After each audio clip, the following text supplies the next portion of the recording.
this is for the one who ain't never had a love, yeah. This one's for the girl who don't feel like she's enough, yeah.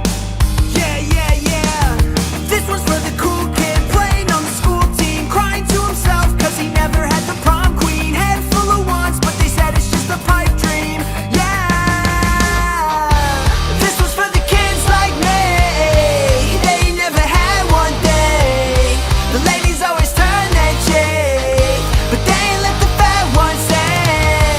This one's for the kids like me, kept working when they had nothing. When people try to take their dreams, they stuck it to them, please don't change. For the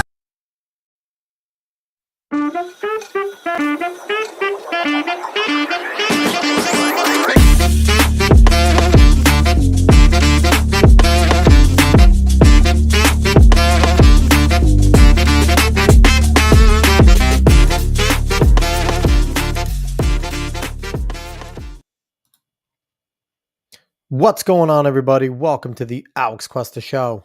How is everybody doing out there on this Wednesday, October 29th, 2025? We have another edition of the David Torturing Me series starting right now. We're on the third one.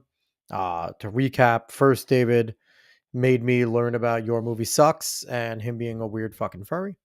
And then last week, we saw the whole entire Hassan Piker trial. Shocking, or 2 weeks ago, shocking Kaya and being an overall piece of shit. And today we're going to have more fun. Apparently, I'm going to be learning about the downfall of iDubbbz. I've only heard iDubbbz in the periph. I've seen a little bit of what Kano Casino does, but I don't know much, and I'm about to get educated. And you're all going to come along with me, and I'm probably going to hate my life while doing it, considering he's a lolcow. But let's have some fun. Before we get into any of that, last week we had on Darren Bruce talking about a whole bunch of stuff, DJ wise, entertainment wise. He's the executive producer of the DJ sessions. Go, if you like EDM music, go to the DJ sessions and go watch his stuff. He's had on some of the biggest DJs on the planet coming onto his show and things, and he has more in store that he was talking about with us, so we're excited for him with that. But definitely go do that. And please make sure to like, share, follow, subscribe, do all that good stuff wherever you are watching from, whether it's YouTube, X, Facebook, Kick, or Rumble. I am still pushing. I would like for Rumble to become a more popular spot for us. So if you're watching on YouTube and you have a Rumble, please make sure you go subscribe over there and consider watching over there. Rumble's trying to do some good stuff, and we want to support them over there as well. So please make sure that we're trying to, do as much as we can for the community, because what Dave and I talk about is still not popular on YouTube. Some of the guests we have on still would not be welcomed on YouTube. So make sure that we support as much as possible and try and make a switch there and make it all better for everyone that's kind of, I guess, on our side, right? So now let's dive right in. Oh, before we do that, I have to do a little bit of housekeeping, because one of my favorite football players of all time in the New York Jets just tragically passed away. Nick Mangold passed away Sunday morning. He was a long time, I think he had a 12-year career with the Jets, starting center from his rookie year. And he died pretty suddenly in the morning of kidney failure, essentially. About 2 weeks before passing away, he put out a long letter basically describing that he had a rare kidney disease and that he was looking for a donor that they haven't been able to find. It seemed like they weren't able to find one. And sadly, at 41 years old, Nick Mangold passed away. So I just want to send out, my prayers to his family and his friends and things like that. And nice part is the Jets got a win. First win of the season, 1-7 going into the bye week. The football team's terrible. They're not playing good football this year. But to get a win for Nick Mangold in the way that they did was incredibly cool. So I was happy to see them get that win. And RIP Nick Mangold. It was ridiculously tragic, but I mean, let's hope they play well the rest of the season for him. There were some good things they did there in that game. They, ran the ball well. Justin Fields actually had a really good game. Tyrod Taylor was supposed to start, but he had an injury. And Justin Fields came in and played well for about a half and a drive, and it was enough to get the win. So Good stuff. Good stuff. RIP Nick. It sucks. 41 years old. I'm turning 37 next week. So it's just weird to have somebody within basically a graduating class of me uh, pass away so young. Someone who was, obviously a professional athlete and stuff like that. So it's these types of like gut check moments that make you really think about your mortality. So um, it's weird. It's weird as you get older and you start to notice and think about this stuff. But on that note, we're going to move on to, me being tortured because David hates me. I don't know why I do this to myself, but we are going to start. This is a fairly long video, 46 minutes, but let's dive in to see how much I hate myself here. Now, let me make myself bigger. I don't know why I didn't do this already. Let me make myself a little bigger over here because I am too small. What do you think? 30%? Let's do that. There we go. Hi, guys. There I am. So we'll do that. And we will make sure that that is good. Boom. Boom. Oh, no, not that. Good. Okay. We're all set now. Maybe I should have done this, before doing this, but it is what it is. Okay. So let's get going. Let's watch this video. And everybody join me in learning about the downfall of iDubbbz. Wish me luck, everyone. Walking out to the greatest showman. Influencer boxing, popularized by the Paul brothers and KSI in the late 2010s, the space has evolved into an entire sub-industry in and of itself, supported by an ever-growing fan base, a plethora of new boxing promotions and events springing up on a weekly basis, a cluster of content creators and influencers stepping inside the squared circle to prove their valor. The influencer boxing scene has never been more financially lucrative than it is right now, with Jake Paul estimated to have made an eye-watering $100 million in purses alone in just the last couple of years. But where there is success, there is always failure. Into the subject of today's video, iDubbbz, aka Ian Jomha, and his wife Anisa Jomha, and their now former charity boxing event Creator Clash, the third iteration of which has recently been cancelled and brought about a shitstorm of backlash aimed towards its under fire organisers. So I just talked to I had no idea that iDubbbz did the Creator Clash. So let's go back a little because I fucked that up. Let's go back to about 30 seconds. Right now, with Jake Paul estimated to have made an eye-watering $100 million in purses alone in just the last couple of years. But where there is success, there is always failure. Into the subject of today's video, iDubbbz, aka Ian Jomha, and his wife Anisa Jomha, and their now former charity boxing event Creator Clash, the third iteration of which has recently been cancelled and brought about a shitstorm of backlash aimed towards its under fire organisers. Okay, so I didn't know that they started Creator Clash. I had no idea the Creator Clash group was canceled, but see, this is as much as I'm just like not in with the lore because I had no fucking clue that they were the ones that did Creator Clash. So let's keep going here. Aforementioned Ian and Anisa. So what the hell has happened? Well, let's take a trip down memory lane and find out. So Ian has had a long and fragrant history on the platform dating all the way back to 2012. And like many other long-standing commentary channels, he made his foray into content creation through a variety of gameplay commentary videos. Oh, punctured. And this time... So it's interesting. It's a deleted video here. So I wonder how they get this stuff. Like, would it be on archive.org or whatever that is in order to find this stuff? I do not know. We are going to click on Raider Patrol and see what this is all about.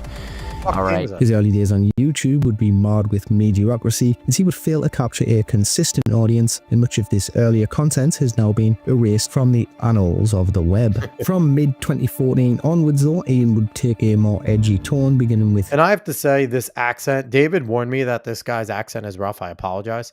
This accent is rough. Dave, you couldn't have found someone with a better understandable accent for me to find out how fucking iDubbbz has failed? What are we doing here? What are we doing here, Dave? We're better than this. Let's keep going. This is what we've been given. His Kickstarter crap series of videos. Yo, what's up, guys? My name's Ricardo, and I'm involved with level organization and recuperation here at Panda Studios. The format would typically see Ian dismantling and critiquing a poorly thought out Kickstarter campaign or frivolous product from the popular crowdfunding platform, generally with a satirical undertone present. Needless to say, the format proved to be successful with the masses and it instantly elevated Ian to a newfound status. From this platform, he would initiate a range of new video series, including future channel staples such. Which is crazy, right? Because you could just he was at the beginning kind of, I guess, with the Kickstarter stuff. Like, it's been around, but it's like you can just fuck around and just get money from people for bullshit. And then here you go. You start your channel and you kind of make some money off it. It's crazy. It's crazy to things that a lot of people haven't thought of. As bad unboxings and epic food reviews, but it would be his magnum opus Content Cop series of videos which would truly solidify iDubbbz as a household Mind you, name. I've never seen any of Initially, this. Content Cop began in an unremarkable fashion, and Ian would target low-hanging fruit of the time, such as reaction channels, food reviewers, who were already a common target of many of the quote-unquote exposed videos, which were beginning to gain popularity back in 2015. But it's also like, it's not surprising that this stuff, oh God, and I paused it on a gun. Sorry, YouTube. Not surprising that this stuff would be what is made popular, because back in the Wild West of YouTube, the retarded shit was funny. So I wouldn't doubt that this old iDubbbz stuff is something I would have fucking laughed at. I don't remember watching any of this. But I don't doubt that this was funny. In 2015, again, 10 years ago, which is crazy. It's been 10 years ago. It was a different scene on YouTube, a very different scene.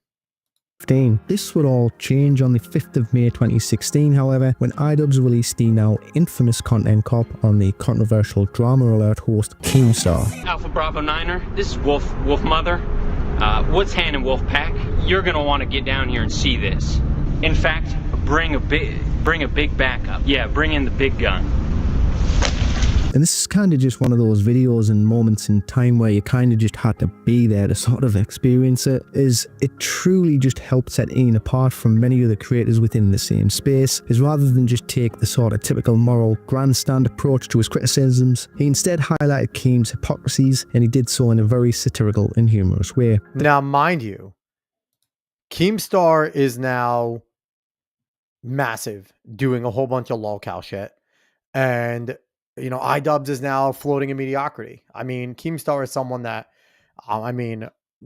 he gets shit done. He's made a really, really, really good living doing this type of stuff. And it's funny because you have the content clash, but Keemstar has been the one that's been able to get a lot of the people to fight. And I don't know if that's a part of content clash. I don't know. Caveat I saying more YMS. No, it's not more you movie sucks. This is David found a video of me to watch the downfall of iDubbbz and learn about it, because I don't know shit about iDubbbz. And caveat, if you don't know either, come learn with me. Let's see what we got going on here. I apologize. This guy's accent on the video is a tough accent. You can understand it, but it is fairly difficult. Bear with me. And it's a 46-minute video, so we're going to be on a journey together here. Content Cop format will prove to be immensely successful for Ian, and he would go on to target many other controversial figures within the YouTube sphere, such as Leafy is Here, Tana Monjo, and Rice Gum. Asian Jake Paul. See, the thing is, I don't know any of these people. I was not it's funny because like I liked YouTube and stuff. Like I wasn't crazy on it. I know people are like fucking nuts on it. Obviously Dave, there he is, separate boxing stuff. Okay, so Keem has turned Content Clash or whatever and made it, he took a separate stuff and he's doing it better, right? But I wasn't as steeped. I was very peripheral with YouTube, and obviously still am with Dave educating me over here. So let's keep going. Through this, he would develop a reputation as being almost untouchable due to his outright confident approach and his ability to display a high level of self-awareness to his own character flaws, while just presenting a very well-researched video with high production value. But so I give him credit though, because being willing to go at other people in the space is interesting, especially at that time. Now it's kind of become just a niche thing, and a lot of people do it, and everyone, and it was done, but being able to do it in a good way that people really attached to. I can understand how iDubbbz grew, especially considering he looked like he was funny. He looked like because again, I didn't watch his shit, but even judging from that stuff there, it looked like it really didn't take itself seriously.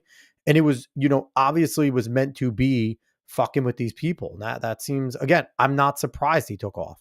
Following on from the Rice Gum Content Cop and its follow-up Content Deputy in mid-2017, Ian would drop the former and his trademark edgy demeanour almost entirely, seemingly motivated by the changing YouTube landscape, which was becoming significantly stricter around its anti-bullying and harassment policy guidelines. And again, I guess that's smart, because that would make what he was doing, which was obviously semi-bullying, I guess, messing with people and stuff. And again, you got to change with the times. I understand what he's doing here. Let's keep going. So far, again, we're early iDubbbz stuff, right?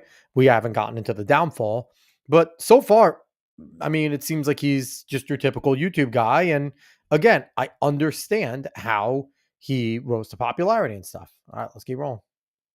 After the adpocalypse of 2017. In retrospect, Ian's change of focus is often now attributed to his then girlfriend, now wife, Anisa, though I'm not entirely convinced that it's accurate, at least for the time when they got together, as the two met all the way back at TwitchCon 2016, and Anisa would open up in a Q&A video shortly after and discussed how I mean, also funny, the change up in the music is fantastic. I appreciate the change up in the music.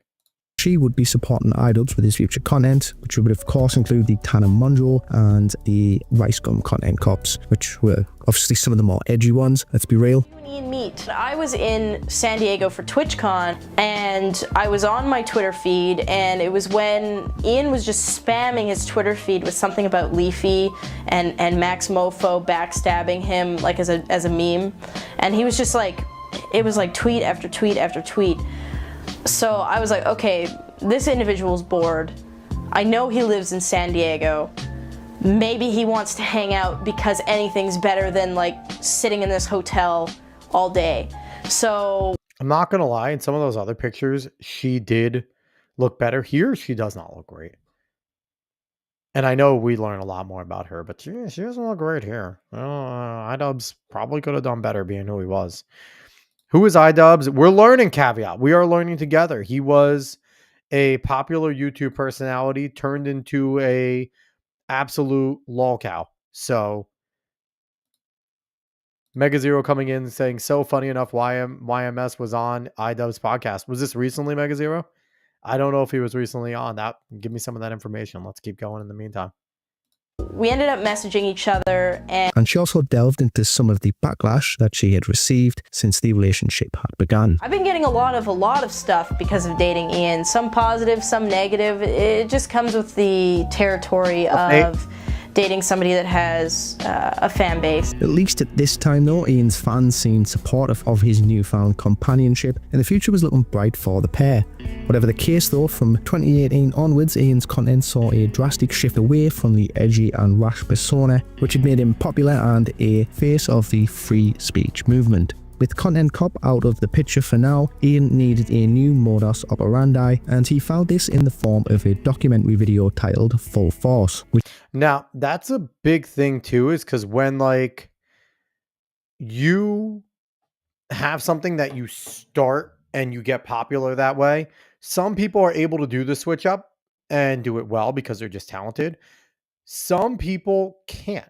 And it seems like, iDubbbz may be one of those people that couldn't. Again, like I said, I know shit about iDubbbz.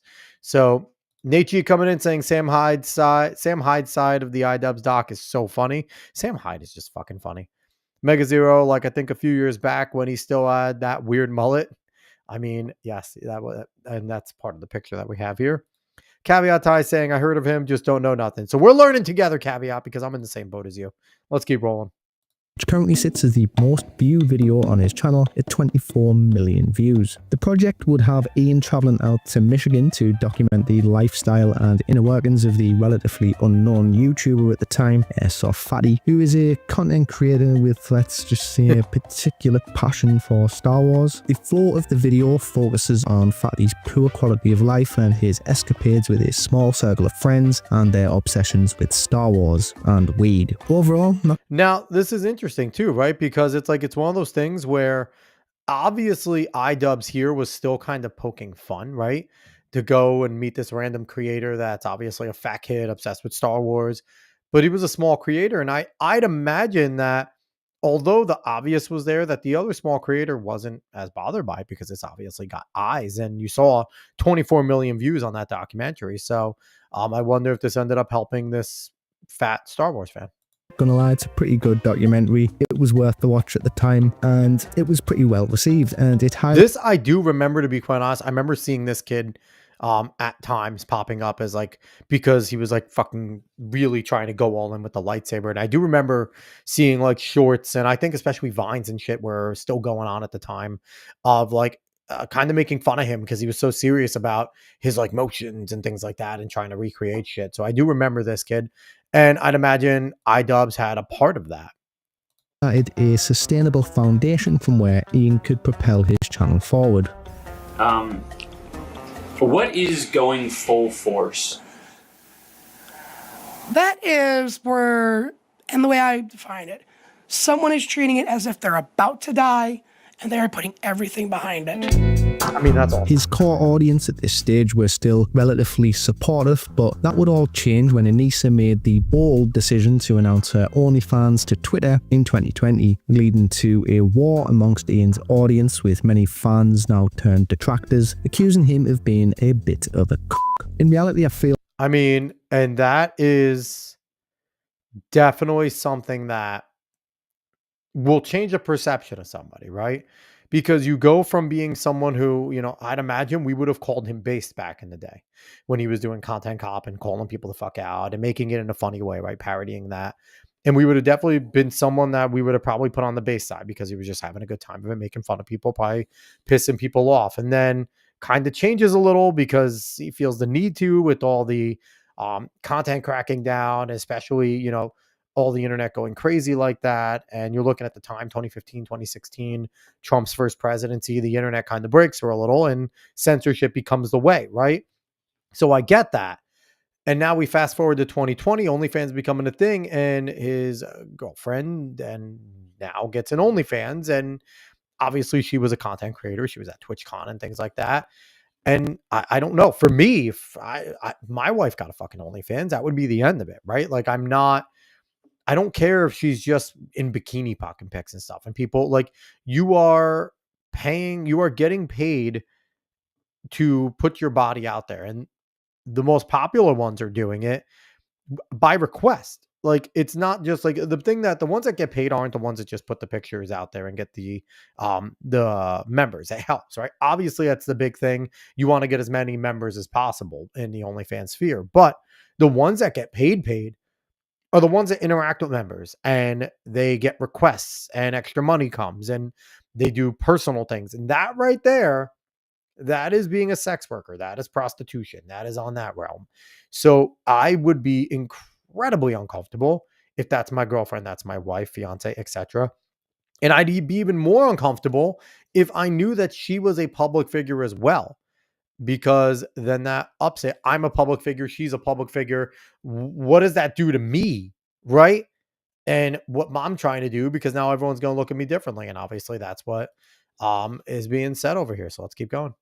like what most people were actually getting at was just the influence that Anisa seemed to be having on Ian's character, with many suspecting his change in attitude and approach to content creation was likely due to Anisa's sway behind the scenes. Yes. Commentary YouTubers have no idea what it is to work a normal job. Ian, unfazed By the way, that fucking pixie cut's terrible. I don't understand what the fuck that is. Let's keep going. by the inflammatory backlash, would eventually respond to the situation in the now Hold on, what is this? So someone, no, shut the fuck up, you dumb fuck, you don't get to, haha. Funny yourself out of this one. You're a simp. You act all edgy and cool on YouTube and then go film your girlfriend shoving anal beads up her ass for OnlyFans afterwards. Fuck you. You lied to everyone. You ruined my life. A little excessive. infamous video titled Sex Work, iDubbbz complains. The world would be a much better place if people like Philip Bezos, I don't know if that's his son's actual name, but if Philip Bezos did OnlyFans, that would be a perfectly fine thing to do. This response That is such a cuck move. That is such a cuck move. Oh my God. Now I wonder, you're thinking about this. Number one, she was probably making money, right? Because she was a known personality and simps want to. But was he seeing this money? Or was he just simping and cucking? Because that is fucking... Ugh. To go out and try to do that too, and like abuse your influence, right? Because that your persona was not that. Just abuse your influence to try and turn people towards looking at your girl naked. Like, so fucking weird. Mega Zero, people called it the Joma cut. Your movie sucks currently has that cut. Yeah, your movie sucks does currently have that cut. And that's, Jesus Christmas. Let's keep going here. Did little to quell the outrage, in all honesty, and Ian would find himself victim to a mockery campaign on Twitter. Nonetheless, the situation eventually simmered down, and Ian got to work on a new project. Ice Cream Man wouldn't capture the same level of success as Full Force, as the subject Dax Flame lacked the charisma and charm of Fatty, and the backlash which had occurred during Anisa's OnlyFans drama was still smouldering in the background. Really depends when they be able to be successful in our law school program. Y'all like Minecraft? But the project was by no means a failure, amassing an impressive 12 million views. Yeah, and 12 million views is still legit. That's nothing to scoff at. Like, and that again, that probably fueled him even more, because amid all this controversy, the OnlyFans stuff and things like that, and people turning on him, to still get 12 million views is probably something that's going to keep you sitting there going, okay, I can weather all of this. I'm fine. People will come back and I'm good. I can just keep doing what I'm doing. Nate G saying he took Anisa's name in the marriage. All you need to know. Jesus, I guess she is making all the money. And Nate G saying, I'm a casino degenerate, so I'm fully aware of iDubbbz. You and David both, hence why David is trying to educate me here. Let's keep rolling. His next subject, however, would prove to be the format's downfall, as he set his sights on Sam Hyde, a controversial online figure who is known for his online trolling antics and his sketch comedy group $1 Million Extreme, which actually had a run on Adult Swim in 2016 in the form of $1 Million Extreme Presents World Peace. Despite being quite popular, it was cancelled after 4 months after its inception due to... And I'll tell you, Sam Hyde, I remember watching that on Adult Swim. I thought it was fucking funny. Sam Hyde's a madman. But you know what though? Again, I do respect the fact that iDubbbz was willing, right, to continue to go at, someone new and things like that, because I mean, again, it's something that it was a part, like maybe trying to sit there and looking at it going, hey, how do I get back to getting the respect? How do I maybe go back to my roots a little bit and try and do something like this? But from what I'm hearing, it seems like you picked the wrong one. David coming in saying she actually doesn't make a lot of money on OnlyFans. I mean, she's not that good looking, so that doesn't help. Like, right? Like, simps can only go so far. When you're not that hot, that also doesn't help. Like, being good looking is a big deal when you're trying to sell your body. Like, I'm just trying to throw that out there. All right, let's keep going. The group's connections to the alt-right. Fast forward 5 years and Sam Group's connection to the alt-right is a fake thing. I hate that he used that. The alt-right isn't real. Anyway. Hyde's popularity had somewhat faded, and he likely saw the iDubbbz documentary as an opportunity to push himself back into the spotlight. It doesn't even matter. I think I probably kind of like overwhelmed him. He was on Twitter. He was on Twitter trying to line up fights with people, and I was like, "Yo, can you get me in there? Let me get a fight with Fantano." And I think I bothered him too much, something like that. I wasn't like an asshole or anything, but I think I probably just texted him too many times. Anyway, now with Ian's previous subjects, airsoft, I'd be very curious to see what those messages were like, because I don't doubt Sam Hyde was pushy. And I think what Sam Hyde thinks of being maybe crossing the lines an asshole is different than others. As much as I like Sam Hyde, I feel like he maybe has a different line than most. But let's see what we got going on here. Fatty and Dax Flame, he had managed to maintain a strong element of control over the narrative, in part due to his superior intellect and the rapport he had established with the subjects during the production of the videos. Sam Hyde, on the other hand, was far more elusive, focused and socially adept, and he had a history of conducting and instigating elaborate trolling campaigns. He's even Well, on top of that, the difference is too, Sam Hyde was also a comedian. I think it's fair to call iDubbbz a comedian, a sketch comedian in the early sense, because while he was making fun of people, it's obviously sketch comedy, right? You're writing parody, you're writing satire, and he had to script those out. He had to film them the right way. So when you're going comedian versus comedian, and it's not just, I'm the comedian, I'm, the smart one writing these scripts, making them funny, at possibly somebody else's expense and trying to make sure it goes in my vision. If you're not working with Sam Hyde to create this vision, then he's going to fucking go at you toe to toe, and you may find you're better, which it's seeming like we're getting there. Let's keep it going. Times being compared to Ian from his 2016 days for their shared ability to use irony as a means to confuse their opponents and back them into a corner. To put it simply, Sam wasn't going to be manipulated or directed towards the narrative that Ian was hoping to present. After Ian had wrapped up filming Sam and his team, there was seemingly no video in sight. It quickly became obvious that things hadn't exactly gone according to the plan. And this is something where I feel like definitely a big knock on iDubbbz, because iDubbbz obviously was coming into this one again as the bigger streamer, right? Sam Hyde was popular. People knew who Sam Hyde was.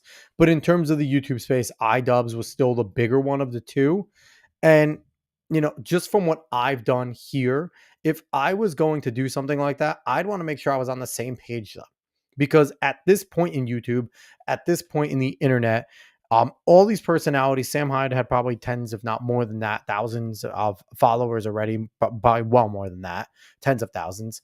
And he also was a big name. So with the other ones weren't as big of names, Sam Hyde was a fairly big name. So at that point, it's more of wanting to work with them than trying to maybe exploit them is maybe the mean way to put it, but in a way exploit them and at least get Sam on the same page. Now, Sam's obviously a troll, so you're not going to always keep him on that page, but at a minimum, trying to keep him on some sort of page, you know?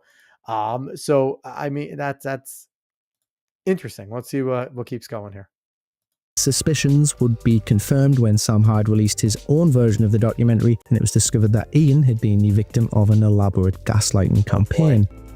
Any face covering before placing the oxygen mask over your nose and mouth. As part of our clean commitment, everyone must wear a face mask over your nose and mouth and secured under your chin and neck during the flight. You may Honestly, looking back at all of this, some of the ideas that they had planned were just downright hilarious, with them considering instigating an argument in front of Ian over whether their auto-tuned rap song is in the correct musical key and leaving a fake shit on the bathroom floor.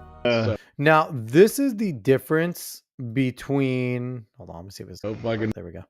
This is the difference between iDubbbz doing it on his own, right? Trying to do this all on his own, figure it all out, as opposed to Sam, who is already part of a team of comedians, and them working together to kind of craft something like this. And the fact, again, they were already on TV at some point doing these types of sketch comedies. They've been doing these types of things on their own. It's easy to see that they would pull one over, right? On iDubbbz. So let's keep going. Buddy. Oh, and then the fake girlfriend. The fake girlfriend, she shaved her head for this. She looked fucking totally wrecked. I paid her to shave her head. And she was like totally believable. She was like acting drugged out. And it seemed this time Ian had truly met his match, and with Sam's version of events out in the wild, Ian's hand would be forced and he would eventually drop the documentary titled Getting Away With It. It becomes apparent that Ian had gone into the whole endeavour with a grounded mindset and had intended to showcase the inner workings of Sam's life behind the scenes, whereas Sam had wanted to make a more comedic documentary. The events would begin with Ian visiting Sam's office and meeting his drug-addicted girlfriend Danny, who had this really odd chemistry with Ian throughout, and they even just sort of like resemble each other in this weird way. The whole environment was this is internet at its best right here, right? Because as Ian's trying to get something for him to make a documentary, and I mean, it's similar to what he did in the other two, and I like to call it's like a minor exploitation. Most things are exploitation, right? But I don't think he's trying to hurt people while doing this. Obviously, he helped, the one with the Star Wars kid and things like that. And I think he was genuinely trying to go in and see what Sam was about. But obviously, Sam and them being comedians gave no fucks, right? So they decided that we're going to go at this guy because, again, why not? It's what we do, and let's do it. David saying, at some point, I'll have you watch the Sam doc. I mean, I don't doubt that you will do that to me. Nate G saying unrelated, but Sam's co-host Nick Rochefort went on Legion of Skanks dressed up as a lead singer of Mudvayne. It was so fun. That's awesome. That is fantastic. Let's keep going here. Weird, but when it came to Danny, it was just sad. Okay, so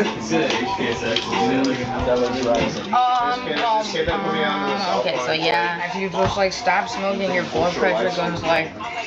What's funny is that this was all a play. Ian thinks it's real. iDubbbz thinks it's real, but this was all a play, and this makes it even more better. All the way that can't like give her up, you know, like blood just stop flowing and fucking dry. Obviously, the audience would already mostly be in the know thanks to Sam Hyde's own video on the situation, but from Ian's perspective in the moment, he probably thought he was capturing some content gold. Needless to say, the gaslighting campaign ensued, and Ian was slingshot to an outdoor crack den for some boxing fun. The grand revelation would come in. That's amazing. I honestly, I do have to watch this at some point. I have to go back and watch this. Maybe I'll do it on stream with you guys. Maybe we will do that. That'll be one of ours. Dave will decide when that happens, but that will definitely be one of ours. It seems entertaining. In the form of this very awkward interview, which seemed to catch Ian just completely off guard, and it takes him a hot minute to realise what exactly is even going on. Well, my name is Gormedios, and I'm a 400-year-old vampire, but I actually appear to be 13. And it's quite frankly comedy gold. Ian completely taken aback by the revelation, and you just clearly get the impression that he just isn't happy about the whole thing. The reaction as a whole wouldn't necessarily be overwhelmingly negative towards iDubbbz, as his fans had mostly seen the funny side of the situation, like Sam had predicted, but it definitely highlighted Ian's insecurities in a way that he'd never dealt with before, and he had been completely outmaneuvered by another YouTuber. You know what's interesting is it's kind of like, right, this happens. And obviously, you know, we're talking about the downfall of iDubbbz because it obviously gets worse. This happens, you meet your match, right? You meet Sam Hyde, Sam and his team go to work, they fuck you. They make you look like shit. It's funny, right?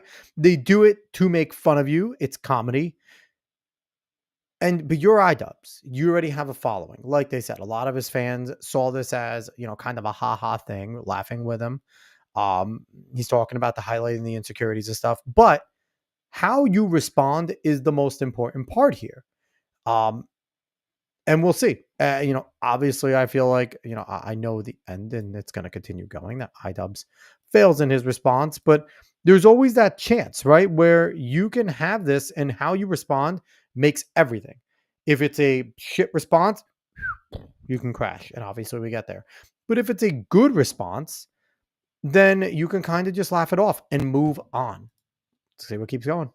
Arguably the first time, at least in this way. He's donated around $5,000 to the Daily Stormer, which is a neo-Nazi website, and you don't really do that as a joke. This would mark the end of the documentary format on his channel. It seemed apparent that Sam had irked Ian and Anisa both, and he would prove to be a further nuisance to the pair as time went on. Okay, so we're moving on to Creator Clash 1. Let's see what goes on. Ian and Anisa's next venture would see them embark on what his supporters say is a long-held passion of his, and his detractors say is an idea he in part stole from Sam Hyde, with that being, of course, influencer boxing. Whatever the case, Ian had been floating the idea of boxing Rice Gum since around 2021, after Rice called him out on Drama Alert back in 2018. You really do. And the only person I could really think of, and I don't hate him, you know what I mean, at all, but I mean, he did drop like a 30-minute vid on me and just has a lot to say about me. And I feel like it would be really, really interesting if me and iDubbbz were to box. I think it would be interesting. And it's through this interaction that eventually Creator Clash originated, as in 2021, Rice Gum would reach out to Anisa in a Twitter DM, suggesting that Ian was hiding from him. Ian would respond to this in a video, suggesting that the shoe was actually on the other foot. The boxing promoter and I reach out to Rice Gum and we say, we're ready. We're ready to set up this event. And what does Rice Gum do? He ghosts the boxing promoter repeatedly. He ghosts me. Hilarious that, look at this guy. Does this guy look like he really could box anybody? Really? Like, he looks like someone that, I don't know if anyone remembers Bully Beatdown, but he looks like the dude that was the bully that the MMA guy came in and just beat the shit out of. The bully beat down on MTV. He looks like the dude that was the bully that's kind of can't fight, mostly can't fight, and then just gets his ass handed to him by the pro. That's exactly what I see out of here with iDubbbz. He doesn't look like someone who could fight. Repeatedly. And then when I finally am able to contact him, he says things like, "Oh, my neck is sore." The fight with Rice Gum would never actually materialise, however, with Rice stating on Drama Alert that he wasn't interested anymore. But Ian would eventually find a new opponent, and Creator Clash was officially announced for the 14th of May 2022. And the event itself was billed with over 20 fighters on the card, and some interesting and unique showdowns such as Dad vs Mark Watson from Game Grumps, Aaron Hansen and Harley from Epic Mealtime, and of course Ian versus Dr. Mike as the main event. Which honestly is a great idea. It is a good idea. Creator Clash and, obviously what Keemstar does now, but Creator Clash and all that, that's a good idea. Because especially when there is some drama between, creators and stuff like that, like you can line it up, let them train, go have at it. And it lets the fan bases have a good time. And if you could fight, then you're probably in good shape. Ian's old buddy Sam Hyde made attempts to get involved through an offer to box left-wing political streamer Hassan Piker. My target right now is Hassan Piker. Have you heard of that guy? But neither Ian nor Hassan were receptive to the idea. He's not a super cooperative guy. He's very unpredictable. So involving him in our event just isn't a good... I do remember when Hassan did his whole entire promo about basically, not Hassan, I mean Sam doing his promo about how when he sees Hassan, he's going to kill him. I thought that was fucking hilarious. That's one of the funniest promos of all time. One of the funniest things internet drama-wise of all time right there. Good idea. I think It's most just a people massive would... business risk. I think most people would understand that. Yeah. Sam would still, however, manage to get himself involved through Harley from Epic Mealtime, who Sam offered to train in a 2-week boot camp, which Harley accepted, and Sam had every intention of witnessing his protege in action at the event itself. Sam's attendance would never actually materialise, however, as he would be barred from the event allegedly only a few hours. Nietzsche saying, Epic Mealtime used to be so good. It really was. Fast food lasagna blew my mind. Yeah, I think a lot of us, that was a big one. Epic Mealtime was fantastic. I did truly enjoy Epic Mealtime. I think a lot of people did. Before it began, despite having front row seat tickets, which apparently he was never refunded for either. And it would be at this point where Sam Hyde turned from a playful nuisance into the pair's biggest detractor. That's poisonous. That relationship is poisonous. She's like his entertainment handler. Like she's his fucking. Who am I gonna box? Who would you box Hassan if the opportunity happened? I'd probably send David in. David's a boxer. David would box in my stead. This would be like the, have you ever seen Game of Thrones when you send your champion? I would send David in and let David box Hassan. That's what I would do. Because David whooped the fuck out of him. David can actually box. David can actually fight.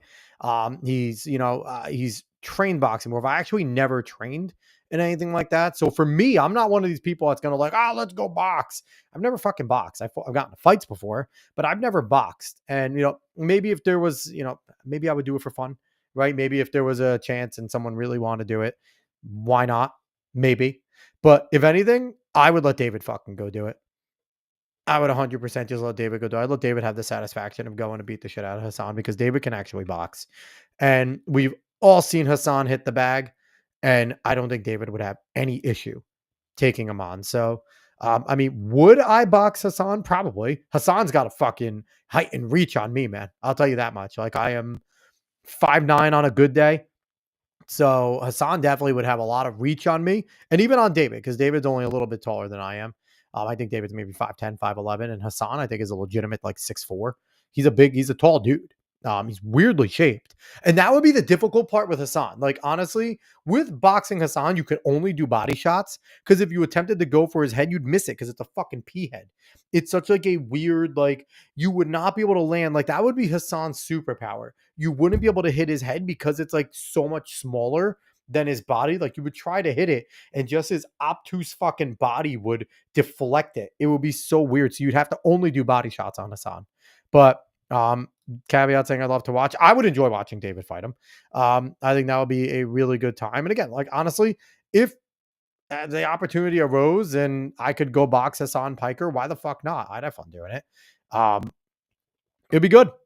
It'd be good. But no, I'd like to watch David do it. David would beat the ever-loving shit out of Hassan Piker, and I would be all for that.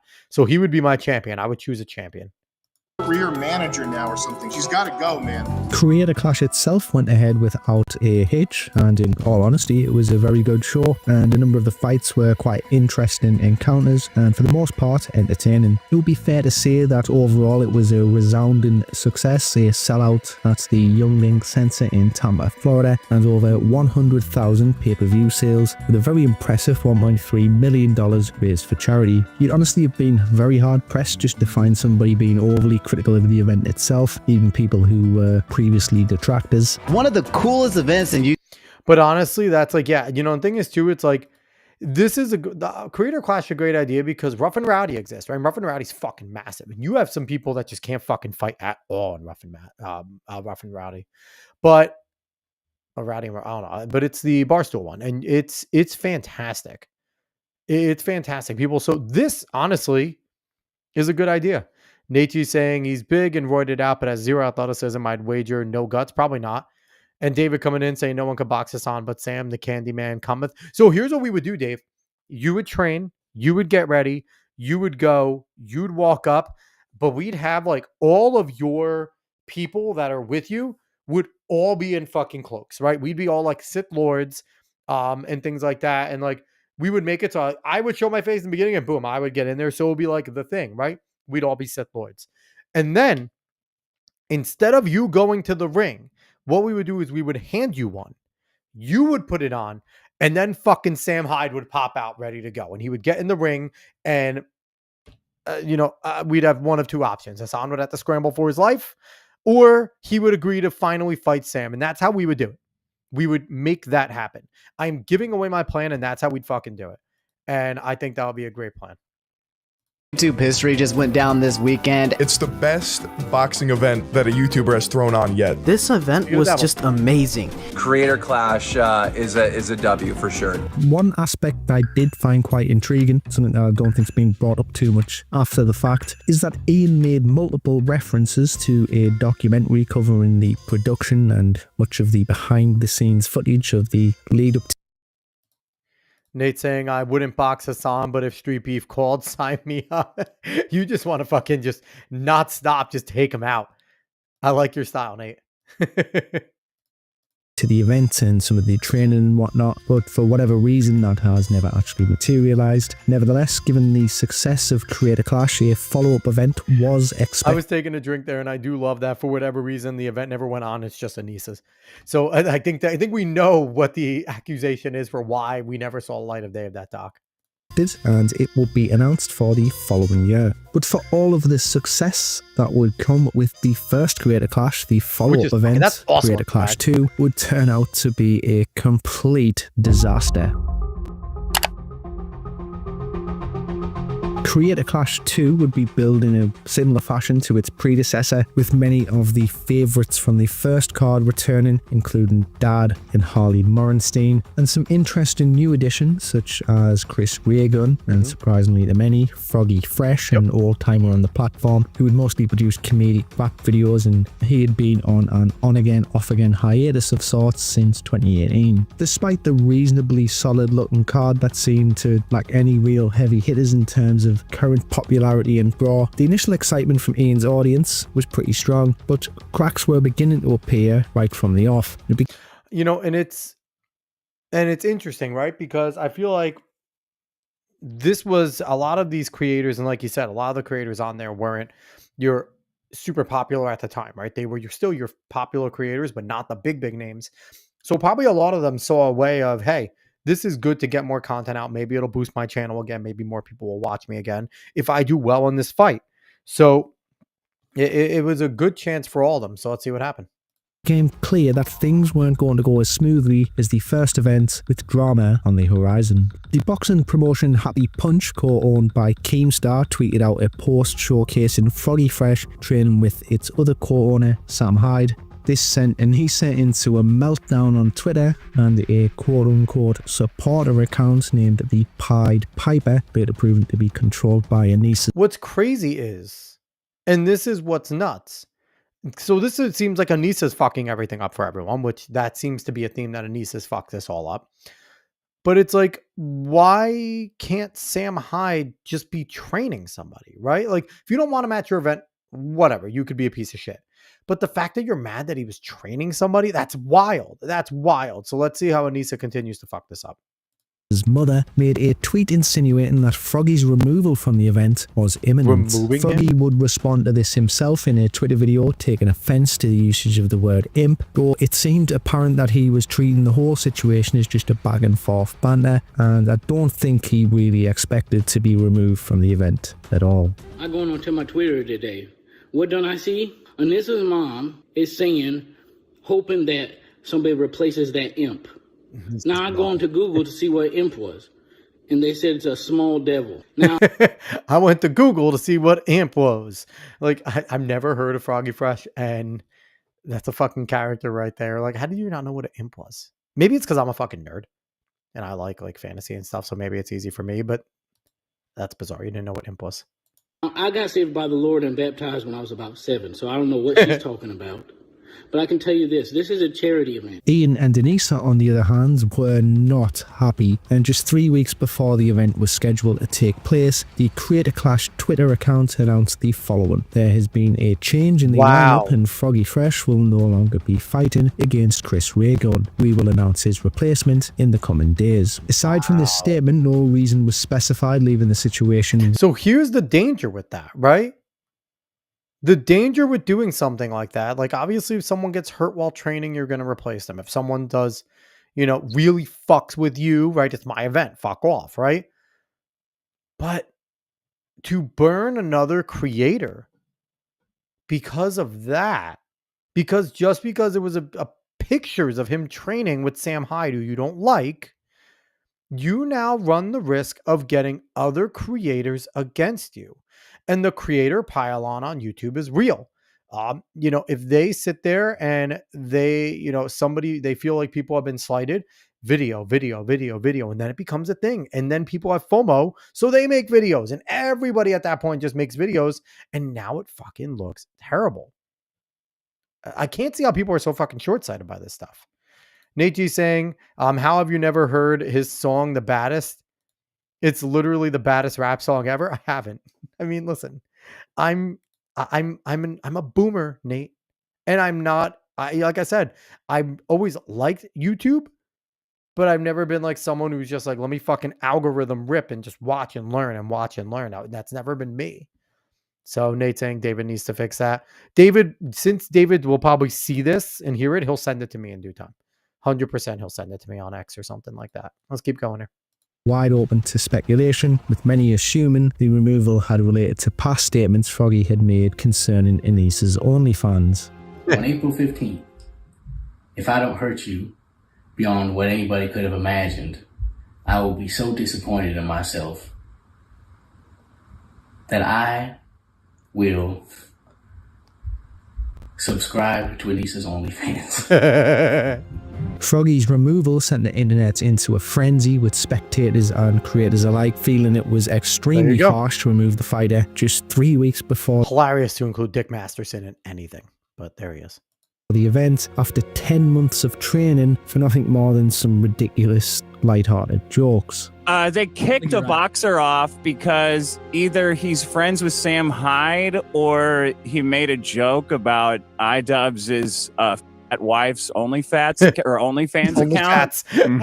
So that they kicked him off 3 weeks away from doing the event for what seemed like the most harmless thing, or the most petty. But this is what happens, and people are going to say, this is what happens when you let chicks ruin your life. This is what happens when you let chicks run your life. And I'm sorry to Dick Masterson, my big fucking head's in his way over here. Sorry about that, Dick. David saying he's not an internet Denzian. Krispy Kreme. Nate saying it went super viral. He was on Tosh.0, and I probably have seen it because I did watch a good amount of Tosh. But again, I wasn't a dedicated Tosh watcher. That's weird, Tosh watcher. Maybe he should have used that. But I wasn't like dedicated. It was one of those things. If Tosh was on MTV or something, I would just leave it on, watch it. His segments were funny. The Is That Racist segments of Web Redemptions, they were good. And Nate saying he got his own Web Redemption. Then I probably have seen it. I just don't fully remember it, but I probably have seen it. And it's funny too, because if you think about what Tosh.0 was doing with like the Web Redemptions and things like that, and the way he handled all these videos, it's kind of like a mini iDubbbz doc. But he was making fun of them more, but it was kind of like the mini iDubbbz docs, just in like a quick little segment too, which is kind of interesting to think about. Let's keep rolling. In spite of the backlash, and even with an offer of a 100k donation to charity on the table from Gideon to have Froggy reinstated, Ian and Anisa were unrelenting, and William Haynes of SourceFed was announced as Froggy's replacement to face Chris Raygun, which in all honesty seems a completely unfair matchup given Will's several inch height advantage and pretty clear weight advantage, and this would of course translate into Chris Raygun getting absolutely pummeled on the night. He's walking straight onto that right hand. As William comes forward, right hand again. You can't do that to the poor To make guy. matters even worse, Froggy announced in another Twitter video that Ian and Anisa had threatened to sue him if he failed to return the 15k he had been paid for training, which he was unable to do as he had already spent the money on training, and he had put his own career on hiatus in order to train for the event. They wanted me to pay back the $15,000 that they sent me over the last 5 months for training, travel equipment, and stuff like that, and also like a vow of silence on the So hold the fuck on. So you pay for the guy to get training to make sure that obviously you want these individuals to train. So it makes sense, right? That's good. It's your event. You're inviting them, pay for their training. You kicked him off. That's on you. I wonder if there was a contract somewhere which said, hey, if X, Y, and Z happens, you have to repay it. I wonder if that was the case. And if that's the case, then they would be able to at least try to, but still, even contracts aren't fucking ironclad. If someone tries to take you to court over a contract and it's obviously bullshit that you said you violated the contract for, a lot of judges would be like, no, you're fucking stupid. This contract's void. Get out of my court if you don't have a different argument. So let's keep going. situation, and if I signed that, they would drop any potential to sue for what they believe are damages that the event has incurred. So in other words, like, we're not going to sue you if you pay back the 15 grand and you shut up about it. But like, if you don't sign this, then we can pursue to sue you based on damages that I brought to the event. Okay. Thankfully, the internet would come to Froggy's rescue. Mutaha of Some Ordinary Gamers offered to cover Froggy's legal fees should Ian and Anisa initiate litigation. With the internet now firmly standing against. So it's so funny how quickly this happened, right?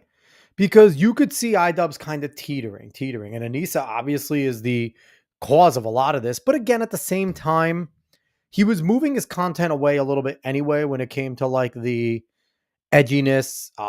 Obviously, he got slapped the fuck back with Sam Hyde, and that definitely made him probably take a step back. You have Creator Clash, which is another success, right? I mean, iDubbbz has had a whole lot of successes, obviously, here. You have the Creator Clash, which is a big success. But now you get yourself in your own shit. And you already have Sam Hyde gunning for you at all fucking times. So if there's any misstep or any chance for him to fuck with you, he's going to, and deservedly so, because you were an asshole to him. And I mean, it's like, it's one of those things where at this point, you should invite him. You should fucking invite him and let him go. Unleash him. Because then that maybe would have saved you and you could have gotten some goodwill back. Ian and Anisa, spearheaded by Sam Hyde, the silence from the pair would be deafening, and it would leave many of the fighters on the card in a pretty awkward position. The likes of Dad and Harley Morenstein came out in defense of Ian and Anisa, only to be lambasted by the pair's detractors and fans of Sam Hyde. The backlash goes so bad, in fact, that Dad actually deleted his Twitter account. Eventually, though, Creator Clash would finally issue a response, if it can even qualify as that, but as outside of suggesting several violations of the contract terms that had been breached by Froggy. And this is what I'm talking about right here, right? They're talking about the contract and the breach and things like that. And, saying like right here, they probably will clarify some. We have a legally binding code of conduct that each of our Creator Class 2 fighters are held to, the violation of which was grounds for termination. There were several violations made by Froggy Fresh during his tenure with Creator Clash this year. The Creative Clash 2 team, inclusive production company, takes violations seriously, made several unsuccessful attempts to address them directly with Froggy Fresh in hopes we could work together to get things back on track. When it became clear the exhibited behavior wasn't stopping at a risk to other fighters, fans, and others involved, they made the collective blah, blah. So this is basically saying that, but not providing what he did, right? Let's see if they ever provide what he did, because this is the type of gobbledygook bullshit that a lawyer tells you to put down in order to CYA. Let's see if they ever say what he did. Was still no specifics given. They did, however, suggest that they had made several unsuccessful attempts to address the violations with Froggy and had made the collective decision to move forward without him. In a call concerning the potential that Froggy would be sued by Ian, Harley would defend Ian and Anisa again, suggesting that any legal threats being suggested by Froggy were completely untrue, a decision which would actually prove to be premature. Sue him? No, they're not suing him. They just don't Dude, want I'll him even to, address that. They probably don't Can I want address him the text first? disparage the event. Harley, I'm 15 or confused. 17. Nevertheless, no lawsuit seemed imminent as of yet, and Creator Clash 2 went ahead as planned on the 15th of April 2023. Honestly, the night itself panned out in a similar fashion to the first Creator Clash, with some reasonably entertaining fights. So honestly, too, you're looking at it, the crowd looks good again. The crowd looks good again. And I mean, they did it the right way, if that's the case, right? Giving them a good amount of money to go train and things like that. It's because obviously you want the people to look competent, right? So let's see. Without anything truly setting the world alight. Despite Ian's 2+ years of boxing training by this stage, he would be unable to secure a win for himself. Now, on the surface, the event seemed to have performed. And I will give iDubbbz this. He might have lost both fights, but good for him. He got in there, he boxed. He had the balls to go in. I mean, David obviously knows, and he says, once you've taken some punches to the face, they don't, it feels different, right? You know what it feels like. It's not scary anymore. There's a lot of people that are afraid to take a punch, gloves or not. There's a lot of people scared of getting hit in the face. So I do give him credit. I give him credit for getting in there, boxing. Obviously lost both, but getting in there and doing it. Kudos to him. And he did it twice. He didn't have to do it twice, and he did it twice. There comes a point where he had a successful Creator Clash 1. He could have sat back and got 2 other big names and let them fight and kind of commentary and did some shit like that. But I will give him credit. He boxed twice. You give credit where credit is due there. Similarly to the first one, but this time the much larger Amelie Arena stadium had been hired. The reality of the situation would become painfully clear, however, in the not too distant future, and it certainly wouldn't be good news. Before we get to that though, Ian would finally address the Froggy Fresh drama in a video where he weirdly spends half of the runtime talking about unrelated sex workers. He does, however, confirm that Froggy was kicked from the event for his association with Sam Hyde, and not due to any of the remarks he had made. So that's crazy. That's fucking crazy. That's shooting yourself in the foot, right? You kicked him because he trained with somebody. Is it in... I'm curious if it was in the contract that you are not allowed to train, associate, or talk to, or be around Sam Hyde leading up to the event. Like, what? The fuck? That's wild. That's absolutely wild. Concerning Anisa. The main reason Froggy was kicked from the card was for collaborating with Sam Hyde. And, for anyone who's been following the story, that's, fairly obvious. Froggy has explained, his side of the story multiple times. And unfortunately, he's been perpetuating a narrative that it's about OnlyFans or that it's about Anisa's mom. And that's extremely deceptive, because he knows why he was kicked from the card. The one indication I gave him was Sam Hyde, and I wasn't unclear about that. Anyone who's mentioning the fact that Harley trained with Sam Hyde for the year previous, that was before Sam was saying this. I wonder if Froggy had a lawsuit there. I wonder if that's like a false termination or kicking out and a potential hurting of his potential pocket, right? Because obviously these content creators are going on there to try and get a boost in their numbers, to try and get more fans, to attempt to get a bigger following and make some more money. So I wonder if Froggy has a legal case against him because you fucking went with Sam Hyde. It's bizarre. It's about my wife. I don't think so, Anissa. Bitch. Ho. Fucking Anissa. What an ugly piece of shit. But look how beat she is. Oh, nice jack-o'-lantern teeth. So because iDubbbz is butthurt that his girl got made fun of on the internet. That is the big thing. Like, I'm sorry, y'all. We're all on the internet. We're all going to get made fun of at some point. Like, if Dave and I get big enough, we're going to get fucking roasted by people just for our looks. Absolutely. I'm a dude with a fucking man bun right now. Like, of course I'm going to get made fun of. I deserve to get made fun of. So it's like, this to me is so asinine. I can't wait to see what she looks like when she's 32. Her teeth look like a pumpkin head. Like, it's the Anisa Joma hole stretcher. And the thing is, too, you're gonna have people crying, "Oh, don't make fun of women's looks." It's fair game. Make fun of everyone.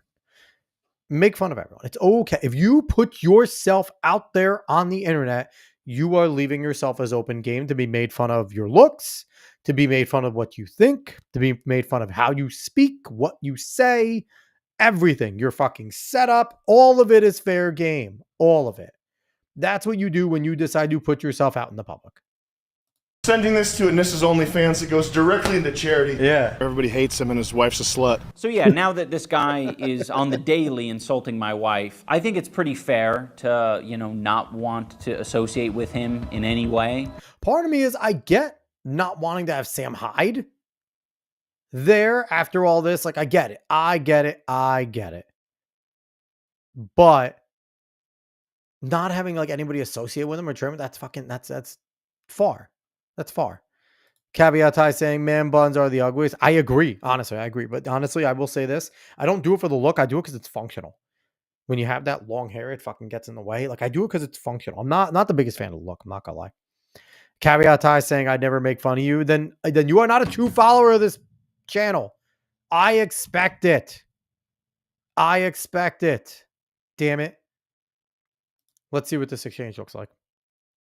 Ian also showcased. So let's see. I want to read this. Hey, dude, I want to clarify that I'm not mad at you. I just want this event to go well. And part of that is trying to be as proactive about things. I just want to find a solution. I really appreciate your friendship, and I don't want to feel like I've upset you. And I guess this is to Froggy Fresh. I don't understand what's wrong. Can I not work with Sam Hyde? He's been very nice to me.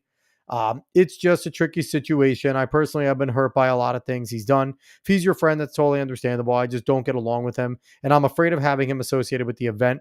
There are others involved in the event that also aren't comfortable with, and I guess there's more to that.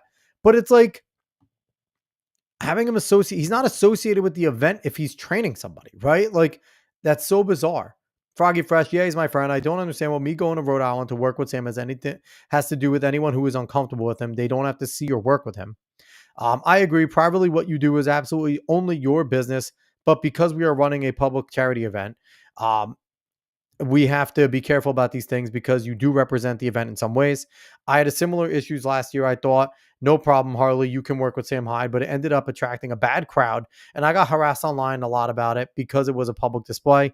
It's nice of you to give Harley permission to work with Sam Hyde. I didn't know I needed your permission as well. Good. Fuck iDubbbz. A set of messages between himself and Froggy, highlighting that the situation hadn't been as black and white as Froggy had led on, with him clearly coming across as maybe a little bit intentionally hostile and difficult to work with, rather than just working towards a solution. Ian further went on to explain that he had no intentions of pursuing legal action. By the way, we weren't suing. But what's crazy about that is it's like those messages are supposed to be legally binding about a contract. That's why you kicked them off. I want to see the contract. I want to see if in the contract it explicitly says you cannot work with Sam Hyde. I guarantee they have stuff like, you can't do anything detrimental to the brand or that can hurt. But honestly, what would hurt about it? Sam Hyde fans come in and make fun of the event. They're watching your event. Wouldn't that be a positive if they're watching it? This is like someone in terms of the fact that he obviously did understand PR at some point in his career in YouTube, but does not fucking get it anymore. And he's afraid. He's afraid of his girl getting mad at him because he allowed someone there to work with Sam Hyde who has said mean things about her. Froggy. We have no interest in going to court over $15,000. We wanted that $15,000 back, but he wasn't giving it to us. So we have to leave it at that. We're not suing him. However, Froggy would respond to this on Twitter and provide a letter showcasing that a legal threat had definitely been hanging in the balance. Wild. Whatever the case, no litigation will ever come forth. But it's funny. It's like right there, a flat out lie. So when you get caught in this stuff, right? Like iDubbbz says that he gets caught in this stuff, that really, really hurts the credibility. The little bit that he maybe had left, it seems like it was already going. That really, really fucking hurts it at that point.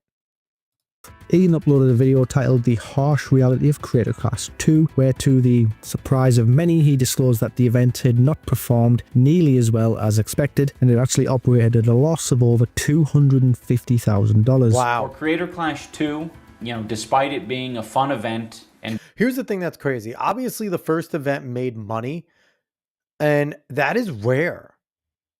That's rare that when you start something that it actually even breaks even, right?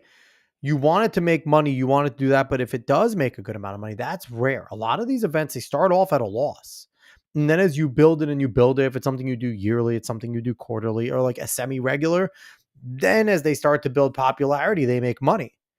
So it's not surprising that Creator Clash 2 had a loss. I'm surprised it's 200K though. I wonder what the fuck they wasted on, because right there's a lot of things they probably added they didn't need it. They didn't need. Despite good fights and a lot of creators sacrificing a lot of time, money, and energy, we lost $250,000 on the event. That's a lot. The way that this typically works for anyone who's unaware is that once our expenses are paid off for the event, like all the minimums of broadcasting, the hotel, travel, all that sort of stuff, once that's all paid off, then we can start paying the charities. Unfortunately, we didn't even reach the break-even point. Now, it was abundantly clear that Ian and Anisa had grossly mishandled the running of the event, as many were left scratching their heads, wondering how they had failed to return a profit from. And the thing too is right there, it's like, all right, they did a good job on the first one. They got lucky, obviously, to make money. And I wonder if they changed who they were working with about what to do. Because sometimes you get these things, you get this lightning in a bottle, and then all of a sudden everyone fucking comes to you and they give advice, and you work with this person, you work with that person, and then it becomes too much. So I wonder if that was a case of too many cooks to stir the pot. They listened to bad advice, they lost money. 50k pay-per-view sales, and clearly a large number of in-person ticket sales, judging by the photographs of the event. It was also questioned what the need was for giving each of the fighters 20k for training, especially given that it seemed unlikely all of the fighters had actually undergone 10 months of training, judging by their appearances on the night. Another point of contention was the fact that Ian had also bought out an entire luxury hotel for the fighters to stay in for 2 nights to process their trauma, which in all truth just seems a bit out of touch and ridiculous for a charity event. We also had events. So when you look at it that way too, it's like, yeah, I don't disagree. Like, that's a big card, and you sent 15 to 20K, 19, you sent 20K to every single fighter to train. I mean, and then you put them up in a luxury hotel 2 nights each. What were there, 20 people on that card? There was a lot of people on that card. It's a lot of fucking money. It's a lot of money for all those people. You could have very easily said, hey, we're going to put you out here, train, don't look stupid, try to win your fight. And I'm pretty sure these people would have figured out a way to train. They would have went to their local gym. They would have, they were all fairly successful creators. They've had notoriety, so they probably have some sort of pocket change. So they definitely could have trained for themselves. $20,000 to train is a lot of money to fucking train. So interesting. The day before the fight and the day after the fight, so that, fighters and friends and family could come together and process their trauma. That was... Process their trauma. Shut the fuck up. You're training to fight. Process their trauma. You know the chances that you're taking. You knew the risk. You knew the risk. You knew the risk. You knew the sacrifice. You're doing it to get more people to come to your channel. That's a stupid fucking term. That's lame. Process your trauma. Shut the fuck up. Sort of paramount for me, because the first year we did the fight and then I went to bed. I got the shit kicked out of me by Dr. Mike, and then I went to bed, and then I woke up, the hotel was empty, and then I got on a flight and traveled 5 hours with my face completely swollen back to Seattle, and I was like, that was cool. That was so worth it. There was nothing. There was no processing my trauma. There was no... Here's the thing, because you had nobody with you. You had no one with you and process your trauma. Like, you've agreed to get into a fight. Don't get me wrong. The fight's probably brutal. You know, that's you knew the risk you were going to take. You probably didn't know what it actually was going to be, right? And also, it didn't help that you lost. That never fucking helps that night, right? So it's like, I mean, because you are lame and you reacted in a lame way to losing and getting your ass kicked, do you think everyone else is going to be as fucking lame as you? You wasted money because you're lame. Talking to anyone and relating about the experience afterward. Everyone was gone. Interestingly, Anisa was silent on her end. Oh my God, the pixie haircut. It honestly, some women pull off the pixie. Most women do not. Most women do not look good in the pixie. I will say that. Some women do. Anisa does not. Despite being more than happy to previously take most of the credit for the management of the event when things were looking a little sweeter, Ian would be left to pick up most of the flack. Overall, Creator Clash 2 has to go down as a massive failure, and if there was any saving grace, it would be in the 24-hour live stream where Ian was at least able to raise just shy of $170,000 for charity, while that would still be a far cry from the $1.2 million raised the previous year for Creator Clash 1. I mean, and here's the thing. Again, I'll give him fucking credit. He's raising it all for charity, right? It's like in the end, like you could shit on iDubbbz for a lot of things still here. And, it really, he's obviously on the downward trend. I don't know what charities he gave to. It's probably somewhere he probably talked about it and things like that. But again, it doesn't seem like he's too much of a shithead yet, as opposed to so many people on the internet, right? So let's keep going. I still have more than almost, a little less than 20 minutes left. A lot is going to happen. In the 250k they'd lost for Creator Clash 2. Many were now left wondering whether a Creator Clash 3 would ever materialise at all. With the complete mishandling of Creator Clash 2 by Ian and Anisa, they had now been left with a bitter taste in their mouths. To the surprise of many, Creator Clash 3 will be announced on the 29th of January 2025 on Twitter, followed by an announcement video on iDubbbz's main channel. Can you hear that? I think it's supposed to spin. Oh, it is spinning. Creator Clash is back. This time around, the event would take a different structure, with the charity component being separate from the event itself to prevent a similar disaster to Creator Clash 2. That is kind of smart, separating the charity and stuff so you could take one pot and the other. A lot of people go that route. That is sometimes a smarter route. Let's see if it works. Well, obviously it didn't. Creator Clash 3 is canceled, but let's see. The event raised no money for charity, but Ian and Anisa, the fighters and their friends and families, still got to live at large at the pre and post-fight gala events. Unfortunately, these lessons would seem to be the only lessons learned, though, as Ian's still dead set on the card being mostly made up with niche creators and seemingly lacking any real big hitters outside of LA Beast, who was mainlining the event alongside Harley Morenstein, set to return for the third time. Ian himself had dropped off the card, and some past favourites such as Dad were set to return, but the card was mostly made up by creators who were relatively unknown to the masses. But it's interesting because as much as you would knock him for that, right? Because that, the first two were like that. Obviously, the second one failed. This goes along with iDubbbz and what he's always done in terms of especially his documentaries. Obviously not with the Sam Hyde one, but with the other two, trying to get with the smaller creators and seeming to maybe, I don't know if it's in a sense of goodwill. Like, I'm trying to give a little charity here to iDubbbz, that this is kind of his way to try and raise up some of these creators and give them a little more shine. It seems that way. I'm giving charity to him here because everything I've seen so far, iDubbbz isn't that much of a shithead yet. Maybe I'm wrong, but he probably becomes one more, but not that much yet.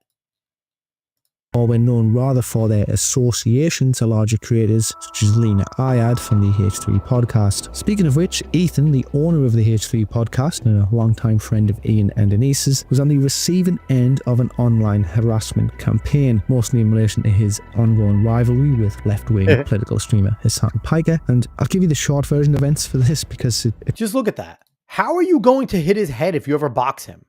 It's not possible. His head it really looks photoshopped on. Like, this really does look photoshopped on.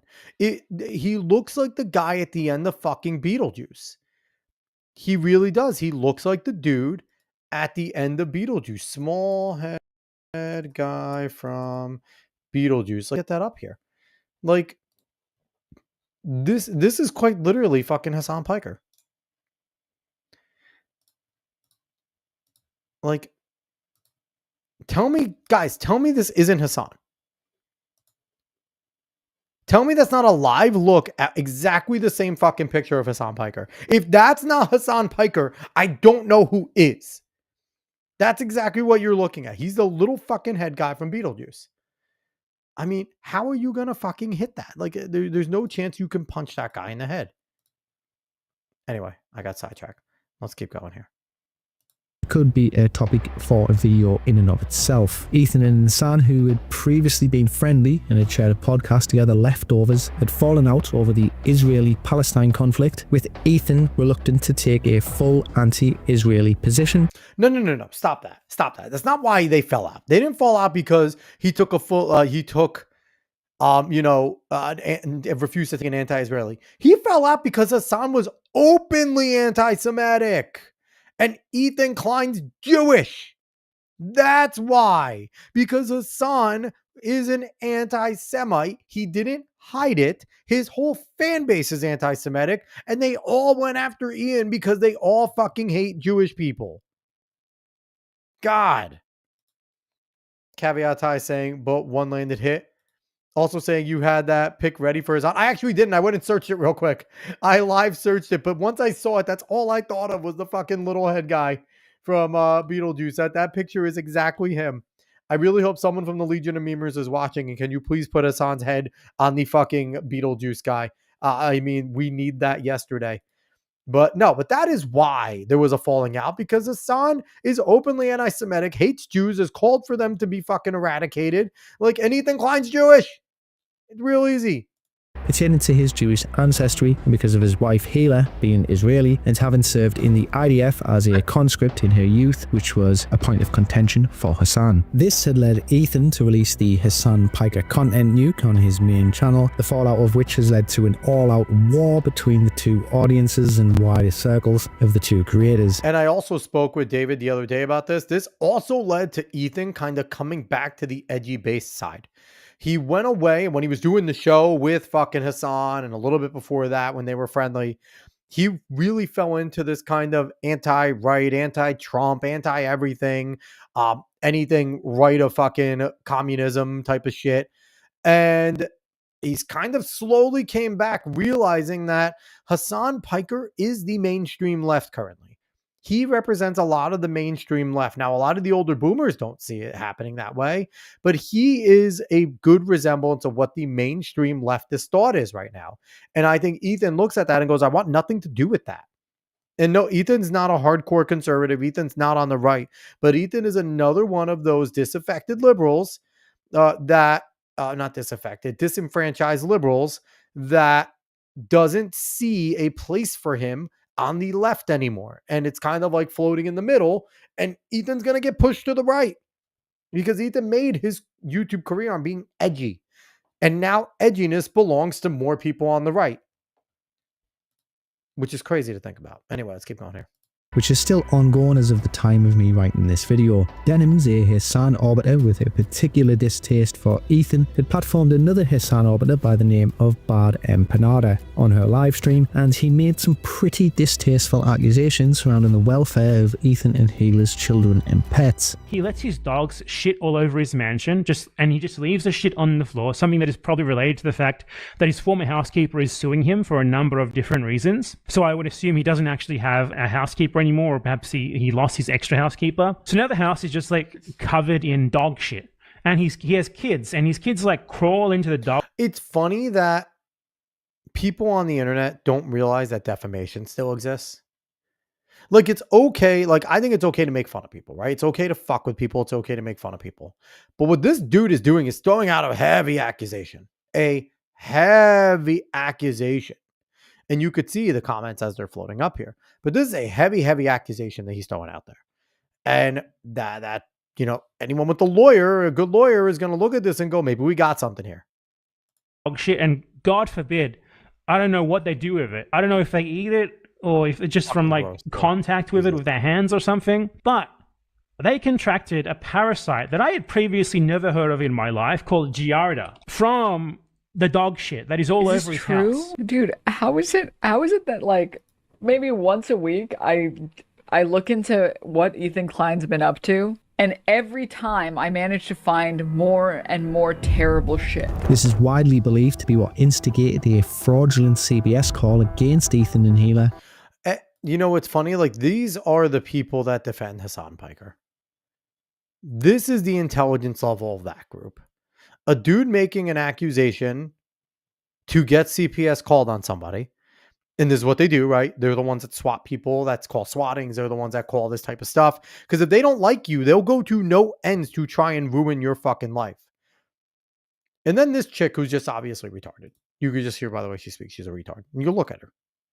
Sending the former, understandably, into a frenzy on Twitter. Ethan at the time had been a long-time friend of Ian and Anisa's, even supporting them and promoting Creator Clash 2 during the peak of the backlash against the pair. Ethan had, again, understandably hoped for a comment of support or at least condemnation against those supporting the CBS call. He instead received nothing but silence. This was made worse by the fact that the call was widely believed to have originated from someone within the communities of Bad Empanada or Denims, who Anisa and Ian followed on social media. Which is interesting, right? To say the least, because the silence is deafening, right? From someone who you consider a friend and obviously probably at this point knows his families, knows his wife, knows his kids, knows all this.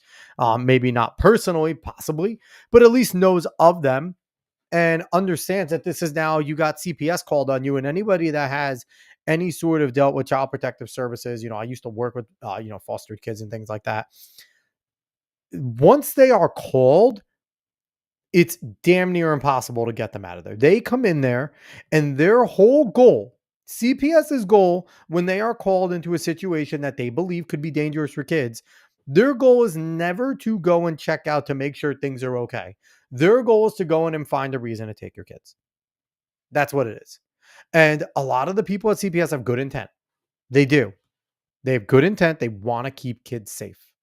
And they take these types of calls very seriously. Hence why they go in there looking for the issue at hand. But while they're there, if they find anything else or find any other reason, and some of them do go hunting for this type of shit, they'll take your kids. You could be a good parent, but they'll fucking figure out a way to take your kids. So I don't think people realize how serious that is when somebody has CPS called or calls CPS on somebody else that is not doing anything wrong.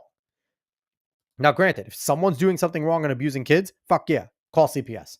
Get them involved. Get those kids out of there. Kids deserve to be safe. But it is very serious. Just like swatting can get somebody killed, right? Swatting is very serious. Swatting is in a lot of ways an attempted murder on somebody. You want that person to be harmed. Calling CPS with a false accusation should be a massive penalty. People should go to jail for a long time for doing something like that because you are causing absolute fucking hell for that family unit. Because there's also times where, as a precaution, CPS then takes the children away just because they have to. Legally have to take the kids away while you as the parents, if you are not doing anything wrong, needs to now prove to them that you deserve to have your kids because somebody called it in. And like I said, sometimes as a precaution, they just take the kids. So now the kids are fucking traumatized. They are taken away from their parents. You're fuming fucking mad.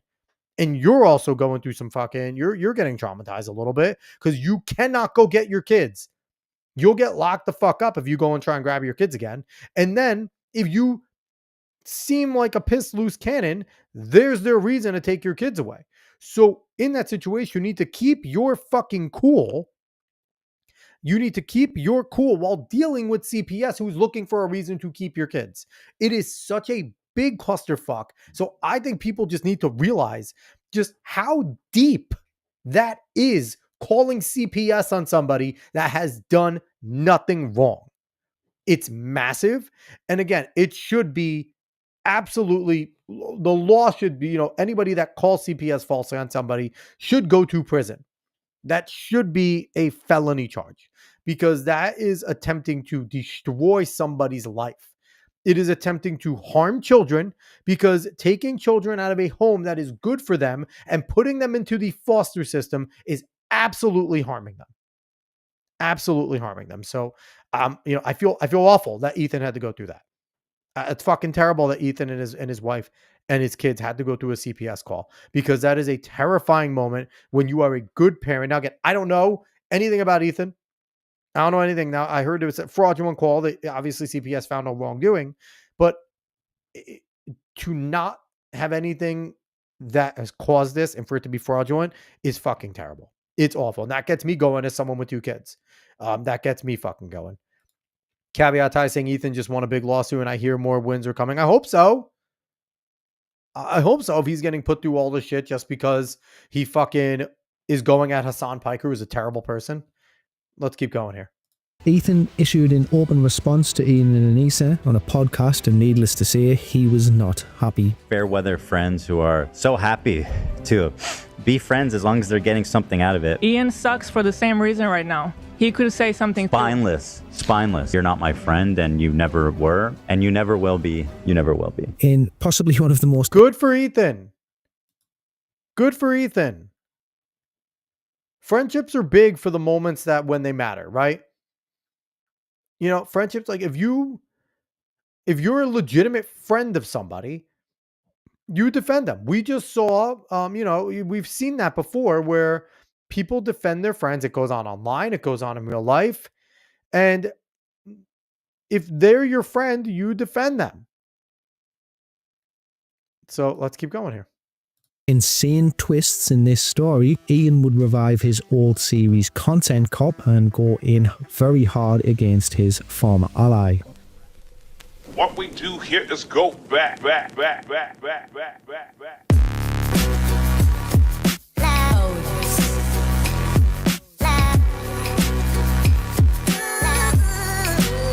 This wouldn't just be a hit piece either, it would be the ultimate betrayal, as Ian would team up with Hassan Piker and Denims for a segment in the video.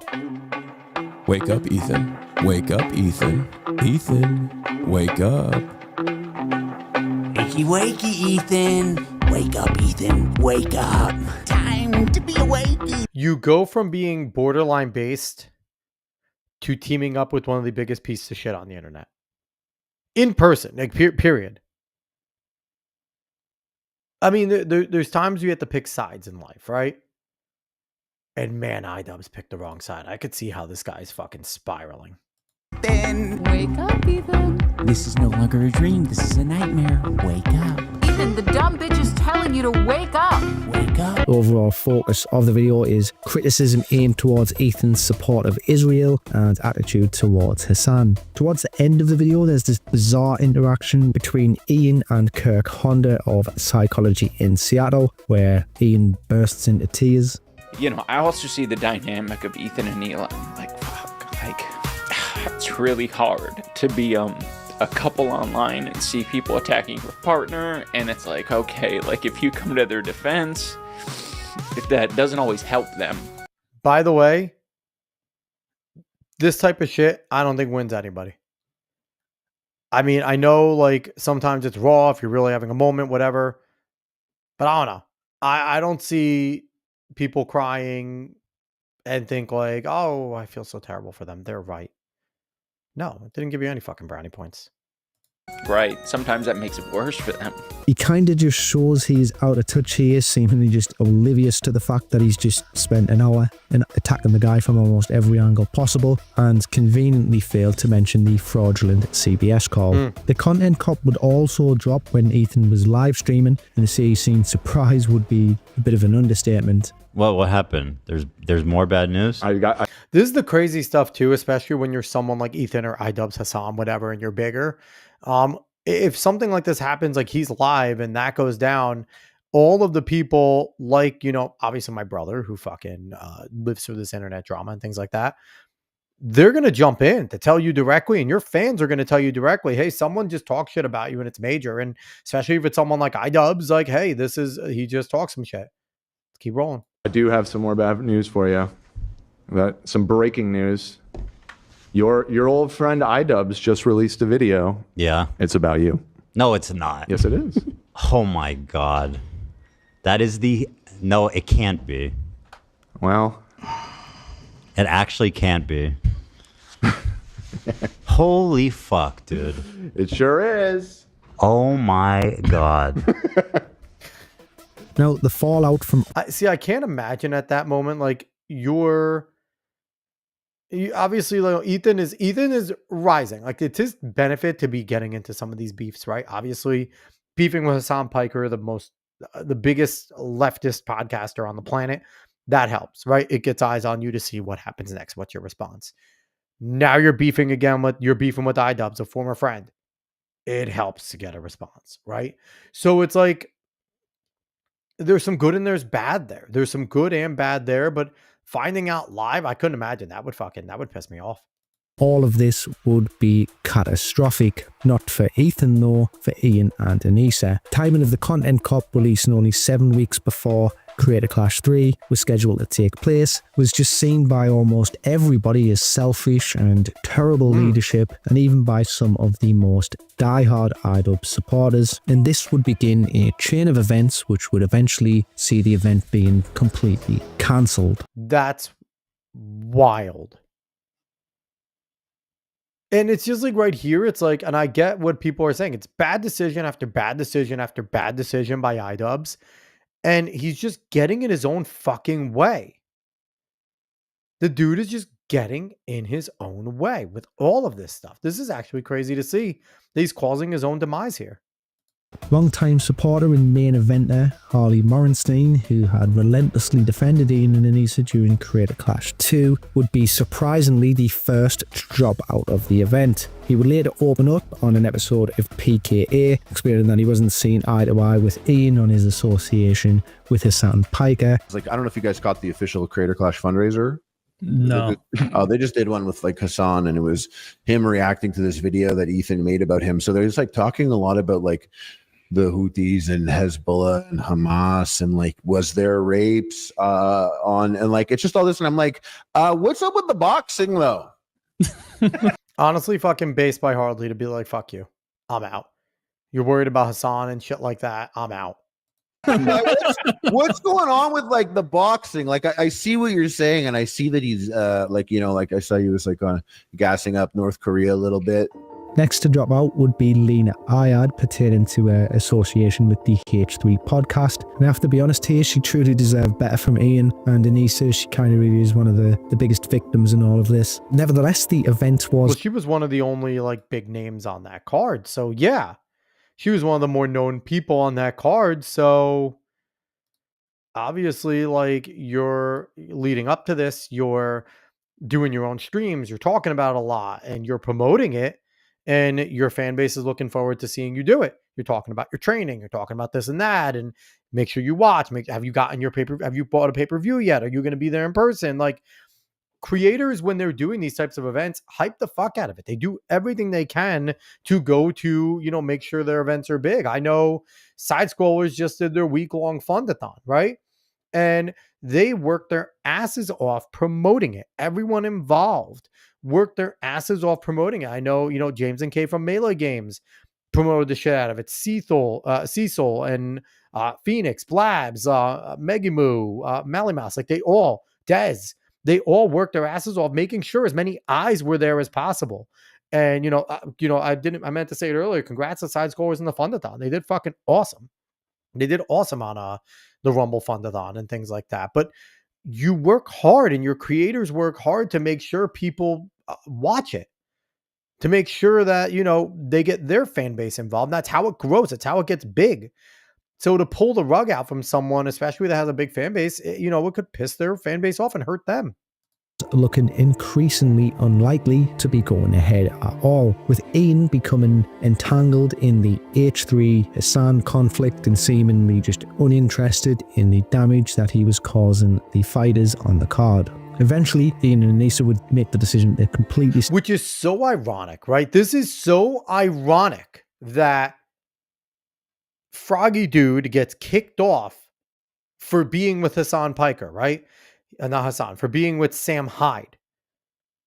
But Ian fucks up his own event by just deciding to go and fucking partner up with Hassan and be an asshole with Hassan. So by his, truly, the first one didn't fucking matter. When Froggy was training with Sam Hyde, nobody would have cared, right? You would have cried a little because you would have got some shit. He makes fun of my wife. Because you fucking you're mad that you got by him and that he's embarrassed you now multiple times. He's embarrassed your wife multiple times. So you got in your feelings and kicked him off. You announced Creator Clash 3. People obviously watch. They attend the event. They watch the event, right? You might have lost money before, but it's an event that people would have watched. If you would have done it right, you probably would have made money again. This is now a known thing that people look forward to, right? The boxing's decent. The arenas get filled. People buy the pay-per-view. Like I said, the content creators promote it.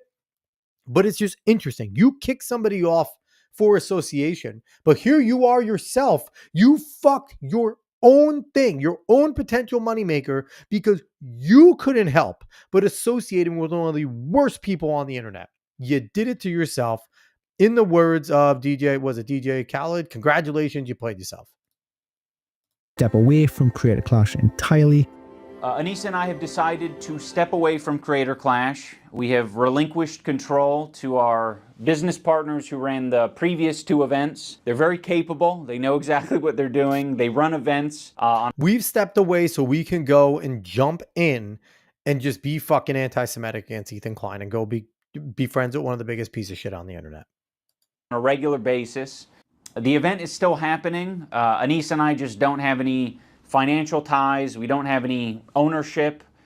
We are, I think just going to be known as the founders. This honestly just comes across like they were completely just abandoning the event, trying to relieve themselves of all of the accountability right when the whole thing was in tatters. To make matters worse, it would be discovered that the pair had planned to exert 34% of the profits should the event actually return a profit, which Ian himself confirmed in a Reddit post. Next to drop out was LA Beast, leaving the event without their main event, and it was looking increasingly unlikely that Creator Clash 3 was ever going to take place. Well, when the people that got everyone involved leave, and obviously it was easy for iDubbbz to leave. He wasn't fighting in this one, right? If he was fighting in this one, you probably had to stick it out.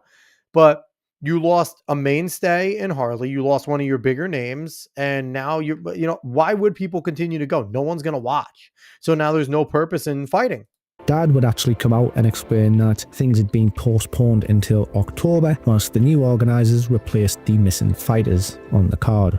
Eventually, though, further fighters would drop out, and on the 7th of July, a statement would be released confirming that the event would be cancelled, that those who had purchased tickets would be receiving a refund, any additional funds raised would be distributed to charity. Dad, who had previously relentlessly supported Ian and Anisa even through most of this, would finally come out in a video and disclose that things had been a complete mess behind the scenes, with Ian just unwilling to take advice and the event scene doomed from the get-go due to complete careless mismanagement.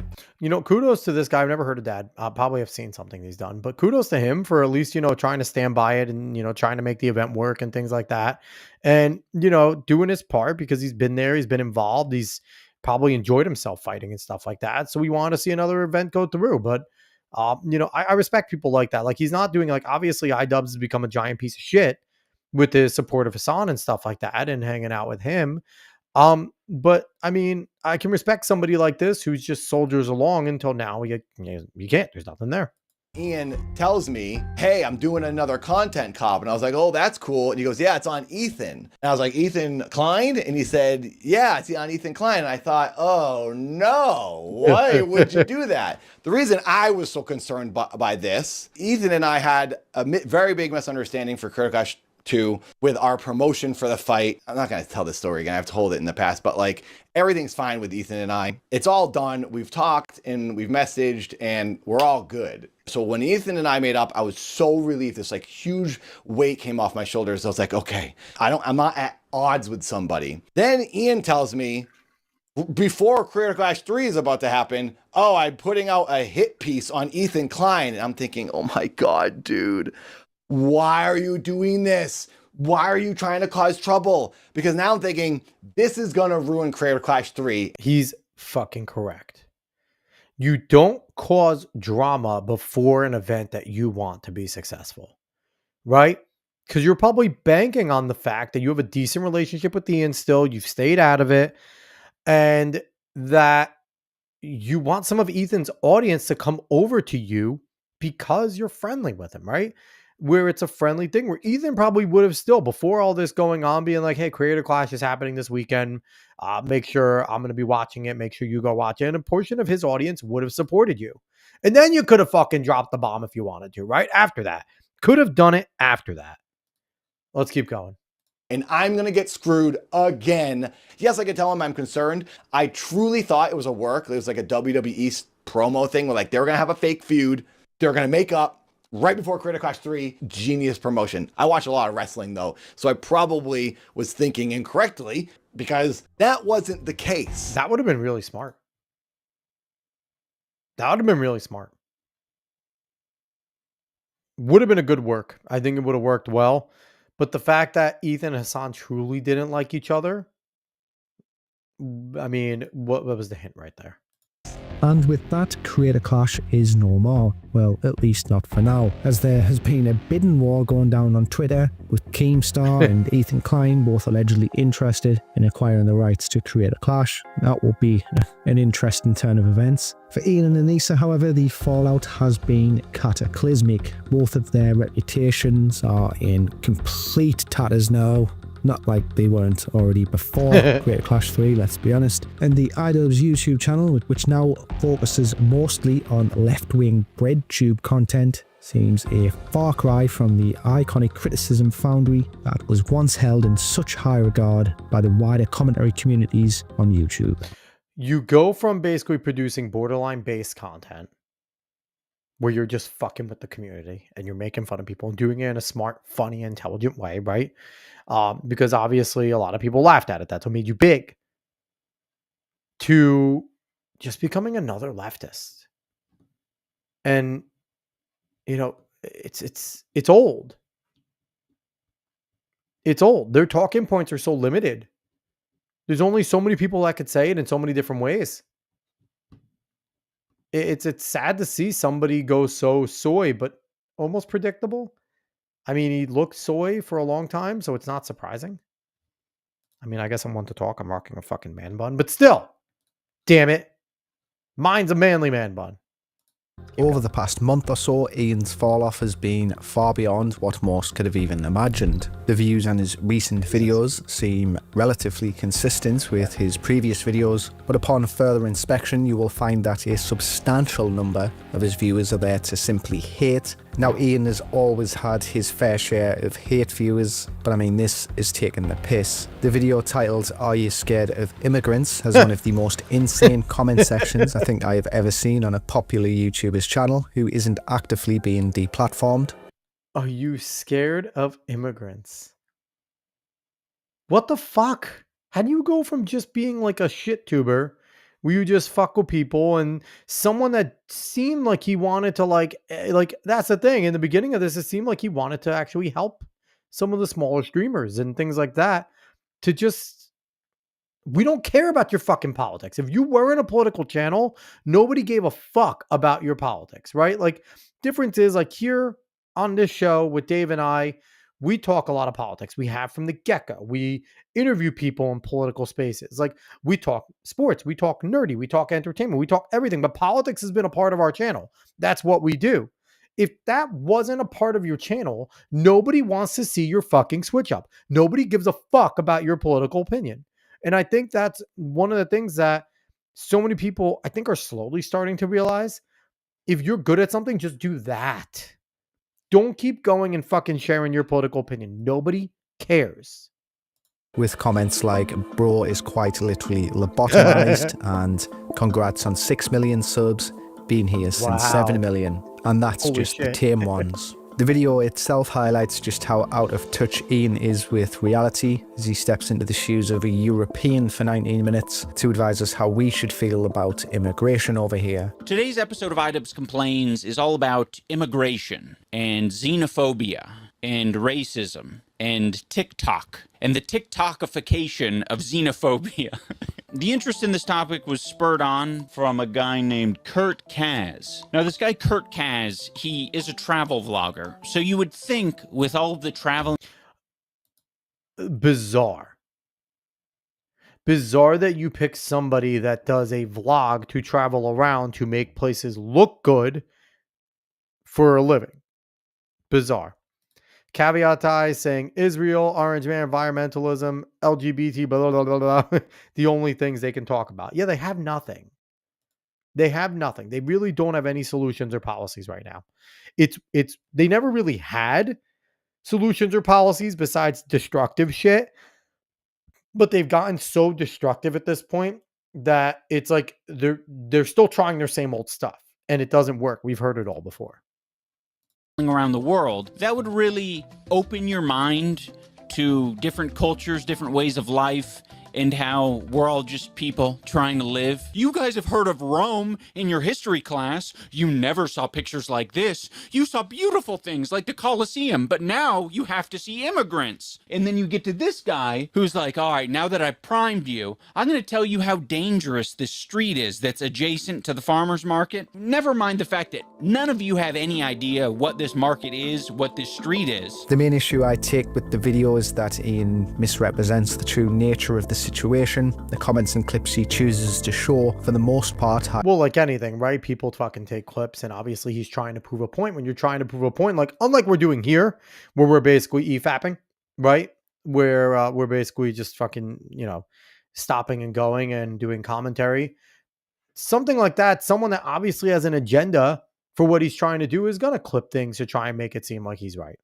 Highlight the more extreme narratives that some people choose to present, but this doesn't accurately represent the views of the majority of people in Europe. I feel like this comment highlights how people feel about this quite well. I'm a progressive rich guy living in California, and today I will lecture you Europeans about your own countries. The reaction to this video by the wider commentary community has been nuclear, to say the least.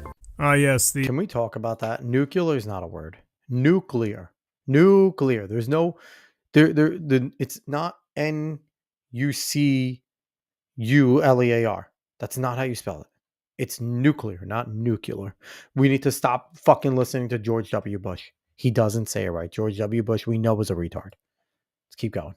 Tactic of being self-aware so no one can point out that I'm behaving like an idiot. Masterful work, Ian. Guys, I know making a response video on people who clown on me is not the right move. Anyways, here's a video of me responding to the haters. Ian's latest video, as of the time of me writing this, is titled Coming Clean, and it's Ian diving tits first into a bit of lolcowery, or in his own words, feeding the trolls. Today, I'm going to be doing the thing that everyone tells you not to do, and that is feed the trolls. I mean, I guess self-awareness gets some points, but man, how the mighty have fucking fallen. I understand why the casino goes in on him. I'm now like up to date. I hate David for making me up to date. And I think the most fucked up part is up until about 30 minutes into this 46-minute video, he wasn't that terrible of a person, but Caveat ties trying to fuck with me, say nuclear. No, nuclear. Stop it, caveat ties. Bad caveat ties. Let's finish this video. We only have like 2-ish minutes left. One of the more important things that I want to talk about is my relationship with Anisa. I love Anisa. I love everything about her. I've only grown to love her more with time, and a lot of people online don't see it that way. For me, it's very obvious. I thought more people would be able to catch on. I am quiet, stoic, not talkative. She is the opposite of that. She is loud, very talkative, social. People struggle to understand that dynamic, I think, especially me being a person who has made a career of talking online. He's also a cuck that allows his wife to go and show herself naked and sell pictures of herself naked, maybe doing more, to other men. You're never getting past that. It's like start, stop right there. You have no respect for yourself. She doesn't respect your relationship. Period. So yes, Anisa will oftentimes, like in many relationships, be the more talkative one. We've been together for nearly 10 years, and all of it has been online for the public to see, and there are still people accusing her of cheating, accusing me of being in an abusive relationship. None of this is true, and there is no evidence for any of this except, like, I guess, body language experts coming on and being like, iDubbbz is being stoic here, therefore he's in hell. Okay, hang on. Watch the change there. Watch the change. I don't know what the fuck that was. I have never gotten. Look at Ian in this moment. Oh my. Bringing in the casino is one of the dumbest things you can do. iDubbbz brought the casino in. And he calls them fucking internet experts on fucking on body language. Like they're just fucking blood sport fucking veterans, blood sport debate veterans that just know you're fucking retarded. Oh my god. God. Like, he looks sad. No, he is disgusted at her. He's depressed. It comes across to me like this is just Ian trying to cash in on the current drama surrounding himself by engaging with his detractors. Doesn't feel like there's a lot of value here to be gained, as there rarely ever is for a large popular content creator. All this feels like it's doing is opening himself up to further scrutiny, which some might argue is exactly what he wants. Ian has since followed up on Coming Clean with a live stream where he accuses the commentary channels covering him and Anisa of being obsessive and spreading lies. Overall, there isn't a lot of substance to this live stream. He basically just rambles on about the commentary community and declines. It's effectively just a less focused version of the video which he produced. It is also worth noting that he was also only streaming to 300 viewers. I think this just boils down to the fact that Ian isn't that great of a live streamer, and he just lacks the focus and charisma that other popular streamers seem to have in abundance. Needless to say, the future doesn't look bright for Ian or Anisa. It seems he may be planning another content cop, which many expect to be on the commentary community, but I guess we will just have to wait and see. I want to thank you all for watching, and if you have enjoyed the video, don't forget to subscribe to keep up to date with all future content, and I will catch you all in the next one. All right. So that was that video. I am now caught up on the iDubbbz drama. Thank you, Trinity Retro. Appreciate we use this video. Go and here, let me come back to this real quick. Let me go back to that screen just so everyone can get a look.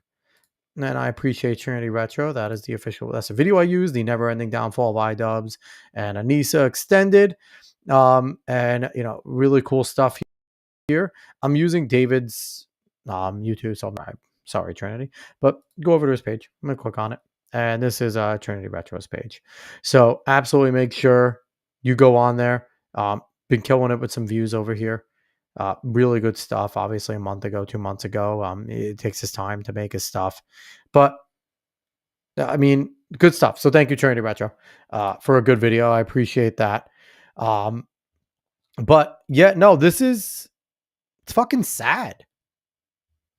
It's sad to watch that, honestly, because like I said, my first impression watching the beginning, I was never an iDubbbz guy, didn't watch Content Cop, but he seemed like he was like funny, you know, created good parodies, sketch parodies. People liked it, making fun of other YouTube creators, like whatever, right? Fuck it. Got him good, made him popular. But I mean, obviously, I think getting in the relationship didn't help. I think Anisa certainly changed a lot about him, the way he does things.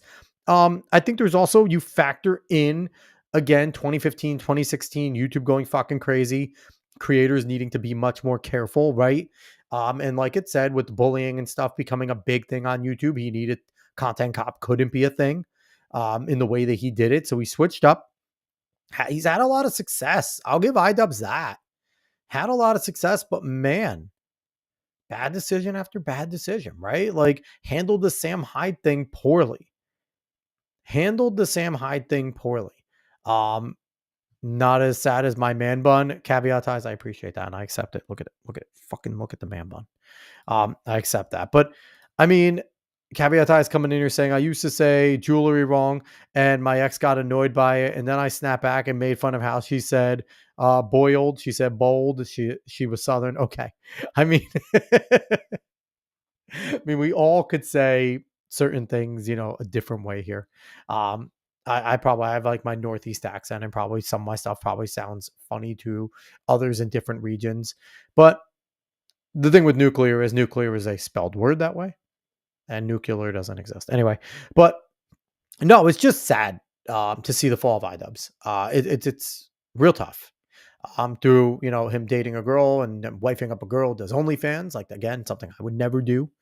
And now just becoming a full-on leftist and a soy boy. And it's like, maybe he was always along that path. Maybe that was always something he was going to end up being and end up doing. But that was sad more than anything. I understand why the casino gets a ton of content out of him. Like, what a fucking idiot.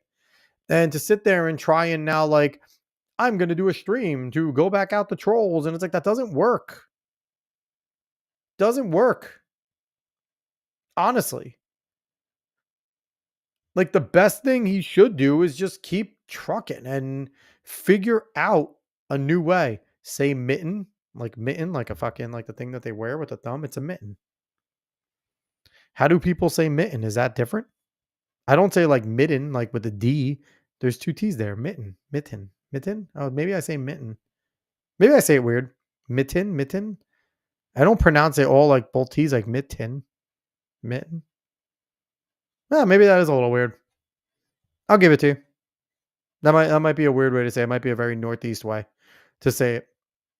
I'll take that. Might say that weird. But yeah, overall, now that I'm caught up on iDubbbz, I kind of just, I don't necessarily feel bad for him because he's probably made a lot of money in his career doing what he's doing. He's obviously been very popular. He still has a pretty big following. Like, I don't even know. Let's go look and see what iDubbbz, if I could spell it right, what iDubbbz follow count is. Like, how many he has following him still. He still has. What do you shut the fuck up? He still has 6.94 million subscribers. So it's not like he has no one, right? Let's see what he recently has done. Coming Clean, I guess, is the most recent one. Has he done any other lives? Nothing live. The Punch-a-thon was 8 months ago. The video, yeah, Coming Clean is his most recent one still. So there's that. But yeah, overall, I pity the guy. Now Caveat Tie's making fun of me. Mitten, New Jersey. Yeah, I am from Jersey. Fuck you, Caveat. Nate G saying his videos with Anisa don't do anything. They don't have any views. I'm not surprised. I'm not surprised. Like, to not be a dick to Anisa, like, she doesn't seem like the most interesting of people. I don't know what she got famous for on Twitch, but she's not my cup of tea. Obviously we're not that fucking interesting either. We don't have a ton of followers. But the best way to go about this, if your iDubbbz, is not to play soy boy bitch. Don't become political, because that's not your thing and you don't know what the fuck you're talking about. So it doesn't help, right? Not knowing what the fuck you're talking about and then doing something doesn't help, because even people that know what they're talking about can't present it the right way and sometimes sound retarded. So that's number one. Don't try and enter into a space that you know nothing about, but just keep doing you. Do your content. Whatever. Make a content cop. Make it a good one, though. If you're gonna come at the trolls, don't do anything fucking lame. Like, make it funny. That's the thing. Be self-aware. Like, there's a way to get out of this for him, because I don't think he's I think he's handling things retardedly, but it seems like, Sam Hyde seems to have fucking broken his creativity, to have broken his ability to be funny, right? Like, I don't know if he's afraid of it now, because, like, just be funny. Go at the trolls in a funny way, in a self-aware way, which I don't know if he can, right? Because he's in fear of pissing Anisa off. Because in reality, if he was going at it in a funny way, he would acknowledge that he's a cuck, right? He would acknowledge that he has changed and he's become a little bitch since getting married and dating Anisa. He would acknowledge all of these things while still creatively going at Casino, right? And making it funny. Making fun of Ethan in a funny way. I think that's the problem. People get annoyed when you fuck with them, but if it's funny, then, you go two ways, right? Either you crash, and I'm not going to say crash out. I hate that. Either you flip the fuck out and you look like the idiot, right? Because if you flip out over something that's funny, you then look stupid, or they roll with it. and then you all win. So that's my unsolicited advice to iDubbbz, who's never going to watch this. But my unsolicited advice is roll with it. Go back to making your content. There is enough shit on the internet, on YouTube right now for Content Cop to be revived tenfold. Tenfold. Take Ricada. Take DSP. Take fucking Boogie, Wings of Destiny. Pick your fucking lolcow, right? Pick them. Go for it. You could have a great time, could bring back great content, could skyrocket the channel. But I doubt he'll do it. When you get steeped into shit like this, when you become a leftist, when you think that you have to now fight a cause, you're done. You're done. And now he's fucking friends with Hassan, and Hassan's probably feeding his dumb fucking head like, hey, you have a big platform. You should be talking about it. Blah, blah, blah, blah, blah, blah. He's done. I don't know if iDubbbz is ever going to come back from this. He's going to give a lot of content to people to continue to make him a fucking lolcow. A lolcow? Continue to make him a lolcow, but it's over. He might be done. I don't know if he can come back for this. He could, right? He could. There's plenty of content for him to do. Content Cop could come back and be fucking hilarious because he was obviously creative. He was obviously funny at one point, but I don't know if he could do it. I don't know if he's allowed to do it, right? I don't know if he's allowed to. I don't know if Anisa will let him go as far as he needs to go. If she'll be mad about the things that he would have to do in order to make his content funny. But we'll see. If not, he gives a bunch of us more content to make fun of him. Caveat Ty saying I used to say Warsh instead of Wash. I've had coaches and stuff that say like Washington and Warsh. I also have I've had people that say like Sunday, Tuesday, Wednesday. I had an ex-girlfriend that said couch instead of couch. People say things weird.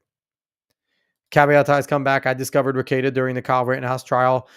Yeah, I discovered him during Rittenhouse, and I think the Johnny Depp trial too is another big one that really got to notice him and shit. But Nate G saying when Anisa inevitably leaves, he will either rise up like a phoenix or become homeless. I mean, it's interesting. Like, anyone fill me in. Has Anisa like jumped ship to any other creators like and cucked them personally? Because I don't know. Because I know that's been done, right? Where you have like creators and then they're with other like creators and then they get fully cucked and they're okay with it. Like, has that happened to him? I'm not trying to say anything and things like that, like if it has or hasn't. But I mean, that's a weird dynamic, man. That's a weird dynamic. I mean, it could happen. It could you leave and listen, if that happens and he just fucking comes back to being funny, good for him. Good for him. But I don't know. But all right, everyone. That's going to round out the stream tonight. 2 hours. We had fun. Nate G saying Rob's chat got super mad at me for clowning Nick about his escapades. I mean, Nick Ricada deserves to get fucking made fun of a little, okay? He absolutely does. I mean, it is what it is. But all right, we're going to wrap up here. I appreciate everyone for watching. I appreciate Caveat Ties, obviously Nate, Mega Zero, Dave, all of you for watching. Appreciate you all. Anyone that watches this later, whether it's from X, Facebook, YouTube, Kick, Rumble, wherever you are, thank you so much. Make sure you hit that subscribe button. And like I said, especially on Rumble is a safe haven. If we ever get fucked and get kicked off of YouTube, Rumble will be where we are. So I'm hoping that if you have a Rumble, you go and subscribe there so you can always find us and be there and things like that. But outside of that, I appreciate everyone. We'll be back next week. Dave will be back. We're going to try and do it again with our buddy Side Effect. Hopefully he has a better connection because I was really having fun talking to him. He's one of our good friends from home and things like that. And talking to him about like living a life in LA, I think it's a nice little like peel back the curtain of someone who lives there, who works there, who has success there, but is not necessarily like the big name yet, but just how they live and the things that they do. And I really, I think Side Effect will eventually be one of the big names, whether it's as a musical talent, whether it's production, whether it's movies. I think Side Effect is bound for fucking skyrocketing, but he'll be back with us next week. So Dave and I will be back. We'll be chatting with him. So make sure you look forward to that. But outside of that, I will see everyone later. I appreciate it all. I always appreciate everyone for watching.